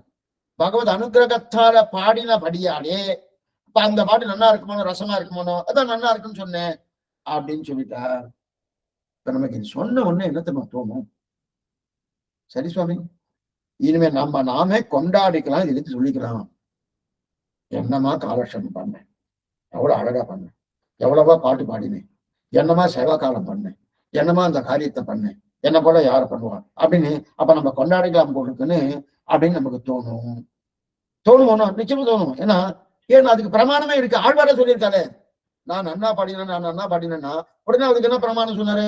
என் தொண்டை பாடித்து, வாய் பாடித்து, மனசு பாடித்து நான் இல்லையே, அப்ப அதை நான் இல்லையானோ, அதனால சொன்னேன்னு ஒரு அர்த்தம். இரண்டாவது, பகவத் அனுகிரகத்தால பாடினபடியால இதை நான் இல்லையனோ, அதனால நன்னா பாடினேன்னு சொன்னேன்னு இது அர்த்தம். அதே போல இப்ப நமக்கு அது ஒரு பிரமாணம் வந்துட்டணும். இந்த மாதிரி பாடலாம் என்னன்னு, அப்பனை என்று மறப்பன் என்னாகியே தப்புதல் என்று தனி கவிதான் சொல்லி தெரிவிக்கிறையா. அதே போல இங்க தெரிவிக்கிறார் இல்லையா, அந்த மாதிரி இருக்கச்சது எவ்வளவு பாசனம் பாடலாமே இந்த மாதிரி நம்மளும் பாடலாமே சுவாமி அப்படின்னு நம்ம நினைச்சிட்டு இருப்போம். வாஸ்தவம் தான். ஏன்னா அதுக்கு பிரமாணம் இருக்கு. ஆழ்வார சொல்லியிருக்காரு இருக்கணும். சரி பண்ணலாமா சுவாமி, நாளைல இருந்து என்னமா பேசினா அந்த பாவசித்தி வரணும். அந்த பாவசித்தி வந்துட்டோம்னா சொல்லலாம், இல்லைன்னா நிறுத்தணும். அந்த பாவசித்தின்னா என்ன சுவாமி? பாவசுத்தின்னா என்னது? என்ன பாவசுத்தின்னு இன்னும் சொல்லிட்டு போயிட்டாரு அப்படின்னா என்னது? அதை நான் வரவேசிக்கிறேன். ஆழ்வார்க்கு உண்ணும் சோறு பருகு நீர் தின்னு வைத்திரை எல்லாம் கண்ணன். இன்னும் ஒரு 1.5 மணி நேரம் ஆயிட்டுன்னா என்னடி பண்ணி வச்சிருக்கேன்னு போய் மாமியார்ட்ட போய் கேட்க போறோம், மனைவி கிட்ட கேட்க போறோம், என்ன பண்ணி வச்சிருக்க, சாப்பிடணுமே. சாப்பிடணும்னா நான் சொன்னதை பண்ணிருக்கியா, நீயா இன்னும் இஷ்டமா ஏதாவது பண்ணிருக்கியா, எனக்கு பிடிக்காத பண்ணி வச்சிருக்கியா? இந்த நிலையில நாம இருக்கோம். ஆழ்வார் சொன்னதுக்காக உடனே நமக்கு பிரமாணம் கிடைச்சிட்டு பரவாயில்லையே, நான் கூட சொல்லிக்கலாம் போட்டிருக்கு அப்படின்னா ஆத்ம பிரசம்சை நம்ம பண்ணாம போட்டுக்கன்னு நம்ம நினைக்கப்படாது. ஏன்னா அந்த பாவம் இல்லையே. அவர் பார்த்து சொல்வாரு, என்ன வேணா சொல்லுவார், என்ன நிலையில சொல்லிப்பாரு. ஆனா அந்த பாவம் நம்ம இருக்கேன்னா இல்லை. அதுதான் சொல்றான், அருள் கொண்டாடம் அடியவர் என்புற அருளினான் அவ்வரமறையின் பொருள் அருள் கொண்டு 1000 இந்தமிழ் பாடினான். அப்ப நம்மாழ்வார் அருள் கொண்டு யாருடைய பகவானுடைய அருள் கொண்டு 1000 இத்தமிழ் பாடினார். அடுத்து அருள் கண்டீர் இவ்வுலகில் மிக்கது. அருள் கண்டீர் அருள் கொண்டு 1000 இத்தமிழ் பாடினான். சதுர்விம்சி சகசிராணி ஸ்லோகா நாம உத்தாரிஷினி என்னுமா போலே 1000 ஆய்த்து பாடிட்டு ஓராதமாவின் இதாம்சத்துக்கு ஒரு பாட்டு அமையும்படி இவர் பாடிட்டு இன்தமிழ் பாடினான். துர்காவகமான அர்த்தத்தை பாட்சேய கேய மத்துரம் என்கிறபடியே ரசனமாகவும் சர்வாதிகாரம் ஆகும்படி. அப்படின்னா அருள் கொண்டு 1000 இந்தமிழ் பாடினான். அருள் கண்டீரி விலங்குத்தை அப்படி எவ்வளவு பாசனம் பாடினார். சதுர்விம்ச சகசிராணி ஸ்லோகா நாமுகே வாக்தேரி. சதுர்விம்ச சகசிராணி ரிஷி வால்மீகி ராமாயணம் 24,000 ஸ்லோகங்கள். அருள் கொண்டு 1000 இந்தமிழுக்கு அருள் கண்டீர் இவ்வுலகில் மிக்கதைன்னு தெரிவிக்கிற இல்லையா. அப்படிப்பட்ட அந்த வால்மீகி ராமாயணம் 24,000 கோடி ஸ்லோகங்கள் பாடினார். அதே போல ஒரு 1000 பாடினார். அவன் 1000 பாடத்துக்கும் 24,000 பாடத்துக்கும் என்ன சுவாமி வித்தியாசம்? அங்க 24,000னா 24 வச்சுக்கணும். அந்த 24 கழிப்பதற்காக இவர் 1000 பாடினார். என்ன சொல்ல, வால்மீகி ராமாயணம் 24,000 தான். அது வால்மீகி ரிஷி பாடினார். அது 6 காண்டங்களோடு சேர்ந்தது. அப்பனா 6 காண்டங்களோடு சேர்ந்து உத்தர காண்டம். இதுல 6 காண்டங்கள் இருந்ததுன்னு முதல்ல வந்து பாலகாண்டத்துல இருந்து ஆரம்பிச்சு யுத்த காண்டம் வரைக்கும். அதுக்கப்புறம் உத்தர காண்டம் ஒண்ணு இருக்கு. அந்த உத்தர காண்டம் சேர்ந்துதான் 24,000 ஸ்லோகங்கள். கொஞ்சம் இந்த ராமாயணம் என்ன ஒரு கணக்கு சொல்லிடுறேன் உங்களுக்கு. அநேகமா சில பேரை ஒரு தப்பா நடிச்சிட்டு இருக்கான். ராமாயணம் 24,000 ஸ்லோகங்கள். ஆனா 24,000 ஸ்லோகங்கள்னு சொல்லிட்டு 6 காண்டங்கள் சொல்லப்படாது, 7 காண்டங்கள். எடுத்துட்டு அதுக்கப்புறம் என்ன உத்தரகாண்டம்னு ஒண்ணு இருக்கு. அந்த உத்தரகாண்டம் சேர்த்துதான் 24,000 ஸ்லோகங்கள். ஆனா ராமாயணம் 6 காண்டங்கள் 24,000 ஸ்லோகங்கள் சொல்லிடுவோம். மொத்தம் 24,000 ஸ்லோகங்கள் தான். காண்டங்கள் 7. மொத்தம் 7 காண்டம். 500 சர்க்கம் 6 காண்டங்கள் வரைதான் 500 சர்க்கம். அப்படின்னா 500 சர்க்கம் சொல்றா இல்லையா, அந்த 500 சர்க்கம் என்பது 6 காண்டங்கள் வரைக்கும் தான் 500 சர்க்கம். இந்த ஸ்லோகத்துக்கு சிறு குழப்பத்தை முதல்ல நீங்க ஞாபகம் வச்சுக்கணும். என்னன்னா 500 சர்க்கம் என்றாலும் 6 காண்டங்கள், இது ஒரு அர்த்தம். 630 சர்க்கத்துக்கு மேல வந்தா தான் 7 காண்டங்கள் அர்த்தம். அப்ப 630 சர்க்கத்துக்கு மேல வந்தா தான் 7 காண்டங்கள் வந்தா தான் 24,000 ஸ்லோகம். ஆனா சாமானியமா நம்ம என்ன சொல்லிட்டு இருக்கோம், 6 காண்டங்கள் 24,000 ஸ்லோகம் சொல்லி இருக்கோம். 6 காண்டங்கள் 24,000 ஸ்லோகங்கள் இல்ல, 7 காண்டங்கள். 7 காண்டங்கள் 24,000 ஸ்லோகம், 6 காண்டங்கள் 500 சர்க்கங்கள் சொல்லுவோம். அது எது வரைக்கும், யுத்தகாண்டம் வரைக்கும். அதுக்கு மேல உத்தரராமாயணம் இருக்கு. அப்ப உத்தரகாண்டம் இருக்கேன் சுவாமி. இப்ப உத்தரகாண்டம் சேர்க்காம 6 காண்டங்கள் சொல்லலாமோ, சொல்லலாம். ஆனா 24 சொல்றேன். 24,000 ஸ்லோகம்னா உத்தரகாண்டத்தையும் சேர்த்து, உத்தரகாண்டத்தையும் இது சொல்லுவதுன்னா அப்ப 7 காண்டம் அர்த்தம்னா, இப்ப 24 ஸ்லோகம்னாலே 7 காண்டம் அர்த்தம். அப்ப 24,000 6 காண்டத்துக்கு வராது. 24,000 ஸ்லோகம்னா 6 காண்டம் இல்ல. ஆனா எப்பொழுது நம்ம என்ன 500 சர்க்கம் 500 சர்க்கம் 500 சர்க்கம் சொல்றோம். அந்த 500 சர்க்கம் என்பது 6 காண்டத்துக்கு மட்டும்தான். அதற்கு மேற்கொண்டு 24,000 ஸ்லோகம் வந்து பார்த்தாச்சுன்னா என்ன ஆகும், அந்த 24,000 என்ன இருந்தது, 7 காண்டங்கள். இந்த பிரிவு வச்சுக்கணும். அது தெரியறதுக்காக சொன்னேன். இப்ப இதுக்கு சம்பந்தம் வரும். இப்ப அதே போல இங்கேயும் 24,000 எப்படி சுவாமின்னா, ஆழ்வார் 1000 பாடி இருக்காரு. ஆழ்வார்னா அப்ப அந்த 24 ஒழிக்க பாடினா 1000. அப்ப அந்த ராமாயண ஸ்லோகத்தை ஒழிக்கிறதுக்காக பாடிட்டாங்கன்னா அது அர்த்தம் இல்லை. 24 சொன்னேன், அது 24,000. 24 என்ன, அச்சித் தத்துவங்கள் 24. பொங்கைம்புலனும் பொரியைத்தும் கருமேந்திரியம் 5பூதம் இங்கு உயிரோ பிரகிருதி மானாங்கார மனங்கரனே 24 தத்துவங்கள். அந்த 24 ஒழிக்கத்தான் 24,000 பாடினா. இன்னும் ஒண்ணு பாக்கி இருக்கு. அப்படின்னா அது சைத்தன்யம் இருக்கக்கூடிய ஜீவாத்மா வேறு 25வது தத்துவம். அது என்னது கைவல்ய அனுபவம் இல்லையா, அந்த கைவல்ய அனுபவத்தை ஒழிச்சுட்டாருன்னு ஆழ்வாரு.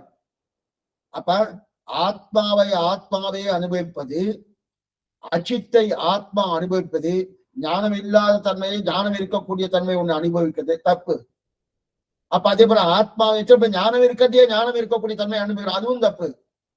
ஆனா என்ன, பரம ஞானம் பரம ஞான யுகமாக இருக்கக்கூடிய பகவானை இந்த ஆத்மா அனுபவிக்கணும். அதான் முக்கியம் இல்லையா.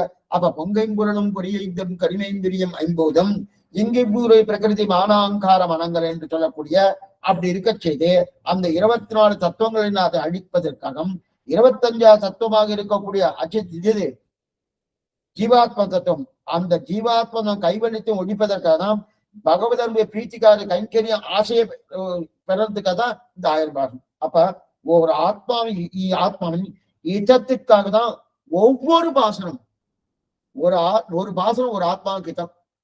ஒரு பாசனம் சொல்றாலே எங்க இருக்கு தெரியுமா, திருவிருத்தத்துக்கு உண்டான தனியை பார்க்கணும்.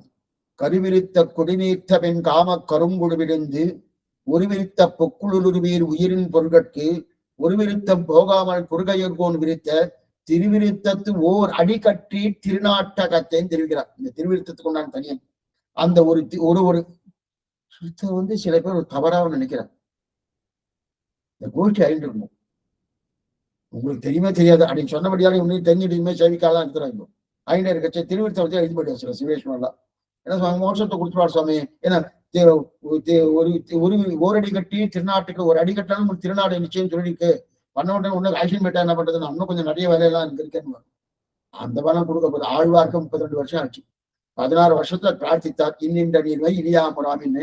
கிடைச்சது எப்ப 32, 16 வருஷம் ஆயிருக்கணும். ஒண்ணு அவ்வளவு சீக்கிரமா கிடைக்க போறது. இதுக்கு சொல்ல வந்தோம்னா ஆக அப்ப ஒவ்வொரு ஆத்மாவுக்கு ஒரு பாசனம். அப்ப 1000 ஆத்மாக்கள் 1000 பாசனம்னா அப்ப மோட்சத்துக்கு போயிடலாம் போட்டுக்கன்னா மிச்சம் இருக்கிறவன் என்ன பண்ணா அவன் ஆக்ஷன் போயிடுவா. ஒருத்தரே 10,000 பேர் ஆக்ஷன் பண்ணிடுவா. ஒருத்தர்னா அவருடைய சம்பந்தம் இருந்தா போறோம். ஒரு ஒரு பாகவதன் அவன் மோட்சத்துக்கு போறான்னா அந்த மோட்சத்துக்கு போகக்கூடிய பாகவதனுடைய சம்பந்தம் இருந்தாலே இவாளுக்கு மட்டும் அந்த சம்பந்தத்தை வைத்துக்கொண்டு இவாள் கொடுத்துற. அப்ப ஒருத்தரே 100 பேரையும் ஆயுஷம் போகக்கூடிய சாமர்த்தியம் உண்டு அவருடைய சம்பந்தம் இருந்தா. அந்த மாதிரி நான் லோகத்துல இருக்கப்பட அத்தனை பேருக்கும் உஜ்ஜீவனம் கிடைக்கிறதுன்னு அதான் தெரிவிக்கிறாரு. அவர் போறச்சு இதுக்காக வந்து போறச்சு எல்லாரும் கூட ஆயுஷம் போடணும் அப்படின்னு சொல்ல வரல. அவருடைய சம்பந்தம் இருந்தா இவளுக்கு எப்ப ஆசி பூர்த்தி ஆகும் ததா வித்வான் புண்ணிய பாபிய புதிய நிரஞ்சன பரமா சுவாபம் புதியன்னு அதுக்கப்புறம் இவள் கிடைக்கிறது அந்த திருவியை பத்தி 4 பேர் மோட்சம் போக மாட்டாரா?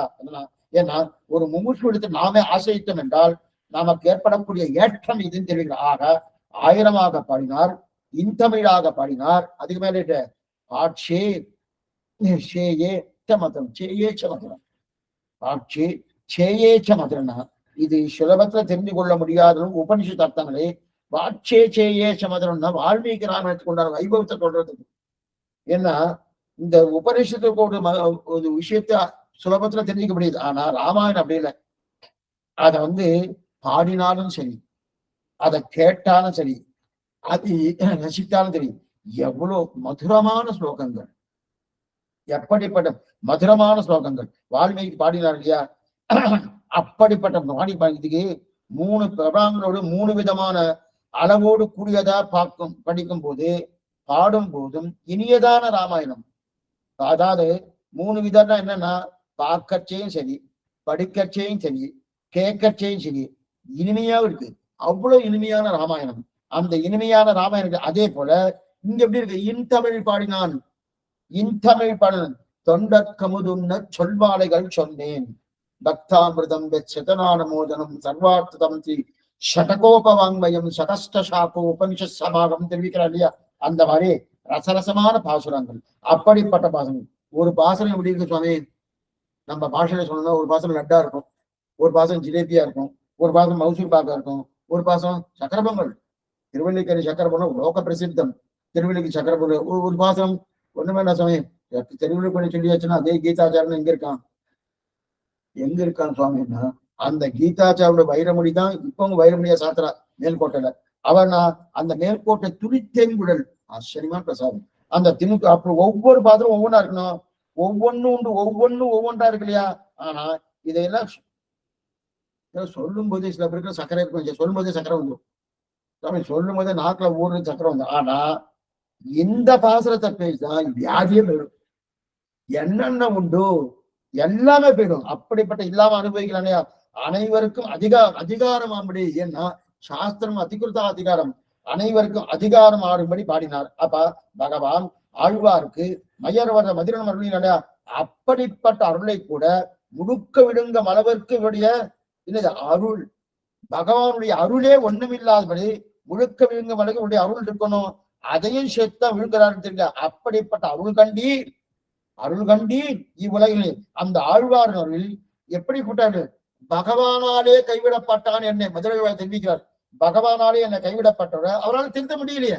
அவர் இந்த திருத்திருக்கிற போறோம், அவரை திருத்த முடியாத என்னை ஆழ்வார் தானே என்னை திருத்தினார். அப்ப ஆழ்வார் திருத்தினா அப்ப பகவானுடைய அருள் போறல என்னை திருத்தத்துக்கு. அப்ப அதை விட மேம்பட்டதாக இருக்கக்கூடிய அருளார் தானே திருத்த முடியும். இப்ப ஈஸ்வரனுடைய அருளை காட்டிலும் ஆழ்வாருடைய அருள் உயர்ந்தது. இது பிரத்யட்சம். அருள் கண்டீர் பாத்துக்கோ. பிரத்யட்சமா என்ன பாருங்கோ, மதுரை வைத்திருக்கிறது என்ன பாருங்கோ பிரத்யட்சம். ஏன்னா என்னை எங்கே போய் தேடுவேன்னா சுவாமி ஆழ்வார் அருள் ரொம்ப பெருசாமே, எங்க இருக்கு, எந்த சாஸ்திரத்துல இருக்கு, யாரு இருக்கா இருக்கு, எங்கேயோ போகாருங்க. பிரத்யட்சமா நான் இருக்கேன் பாருங்க, என்ன பாருங்க, என்னை பார்த்தாலே தெரியும். இவ்வுலகினில் மிக்கதே. அப்ப ஈஸ்வரனால கைவிடப்பட்ட இவர் தானே கையெடுத்தார். அப்ப என்ன பார்த்தாலும் நீங்க தெரிஞ்சு இவ்வுலகினில் மிக்கதே. அப்படிப்பட்ட பல பல அர்த்தங்கள் சாய்த்தார். எப்படிப்பட்ட அர்த்தங்கள்? சித்தத்துவம் என்ன, அச்சித்தத்துவம் என்ன, ஈஸ்வர தத்துவம் என்ன, அனைத்தையும் சேர்ந்து விழுகும் அளவுக்கு ஆழ்வாருடைய அருள். அப்படிப்பட்ட அபினிவேசம் அந்த அபினிவேசம் இதுவரையில் போயிட்டுன்னா எப்படி தெரிவிக்கிற? அச்சேதனத்தையும் விழுங்குற அளவுக்கு, அதே விட சேதனத்தையும் விழுங்குற அளவுக்கு, அப்படிப்பட்ட ஜீவாத்மாவையும் விழுங்குற அளவுக்கு, அதற்கு மேற்கொண்ட பகவானையும் விழுங்க கபலீகரம் பண்ண அளவுக்கு பரமச்சேத்தனும் பகவான் அளவுக்கு செலுத்தணும். அப்ப ஆழ்வாருடைய பரமாத்மா அளவுக்கு உயர்ந்து சென்றனா அவருடைய பக்தி. ஆனால் அவருடைய கிருபை என் அளவுக்கு தாழ்ந்து வந்திருக்கு. அவருடைய பக்தி நடத்தி 3த்தையும் விழுங்குத்து. என்னன்னு மூங்கித்தும்? சூழ்ந்து அகழ்ந்து ஆழ்ந்து உயர்ந்த முடிவுகள் பெரும்பாடு எல்லாத்தையும் விழுங்குத்து. சித்தத்துவம் என்ன, அச்சித்தத்துவம் என்ன, ஈஸ்வர தத்துவம் என்ன, 3 தத்துவம் விழுந்துட்டு. இது அவருடைய அவருடைய பக்தி. ஆனா அவருடைய கிருப்பை என்னன்னா, அந்த கிருப்பை என்ன அளவுக்கு தாழ்ந்து, இந்த 2க்கும் வித்தியாசம் இருக்கும். ஆழ்வாரும் பக்தி அந்த அளவுக்கு உயர்ந்துட்டு, கிருப்பை என்ன அளவுக்கு தாழ்ந்து வந்துட்டணும். அதனால்தான் அவருடைய அருள் கண்டி இவ்வுலகில் மிக்கதே அப்படின்னு தெரிவிக்கிறார். பெரியவாச்சானுடைய வியாக்கியானம் முற்று பெற்றது. இனிமே அடுத்த நஞ்சியுடைய வியாக்கியானம் அற்புதமான வியாக்கியானம்.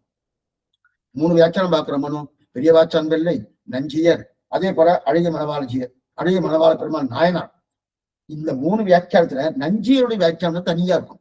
இவ 2 பேரும் வேற மாதிரி சொல்ற. நஞ்சியுடைய தனித்து வியாக்கியானம் கீதாச்சாரணா அருள் கொண்டாடும் அடியவர் என்புற அப்படின்னு அருளிடாத வரமறை என்புற கீதாச்சாரம் அருள் கொண்டு எப்படி என்னன்றது அநேகமா வியாழக்கிழமை இருந்தா இருக்கலாம். ஒரு மெசேஜ் இருந்தா மெசேஜ் வந்துடும், என்னன்னு பாத்துக்கலாம். நிறைய கைங்கரியங்கள் இருக்கு. இதுக்கப்புறம் சாயங்காலம் ராமான் சொல்றதாங்க என்னன்னு பாத்துக்கலாம்.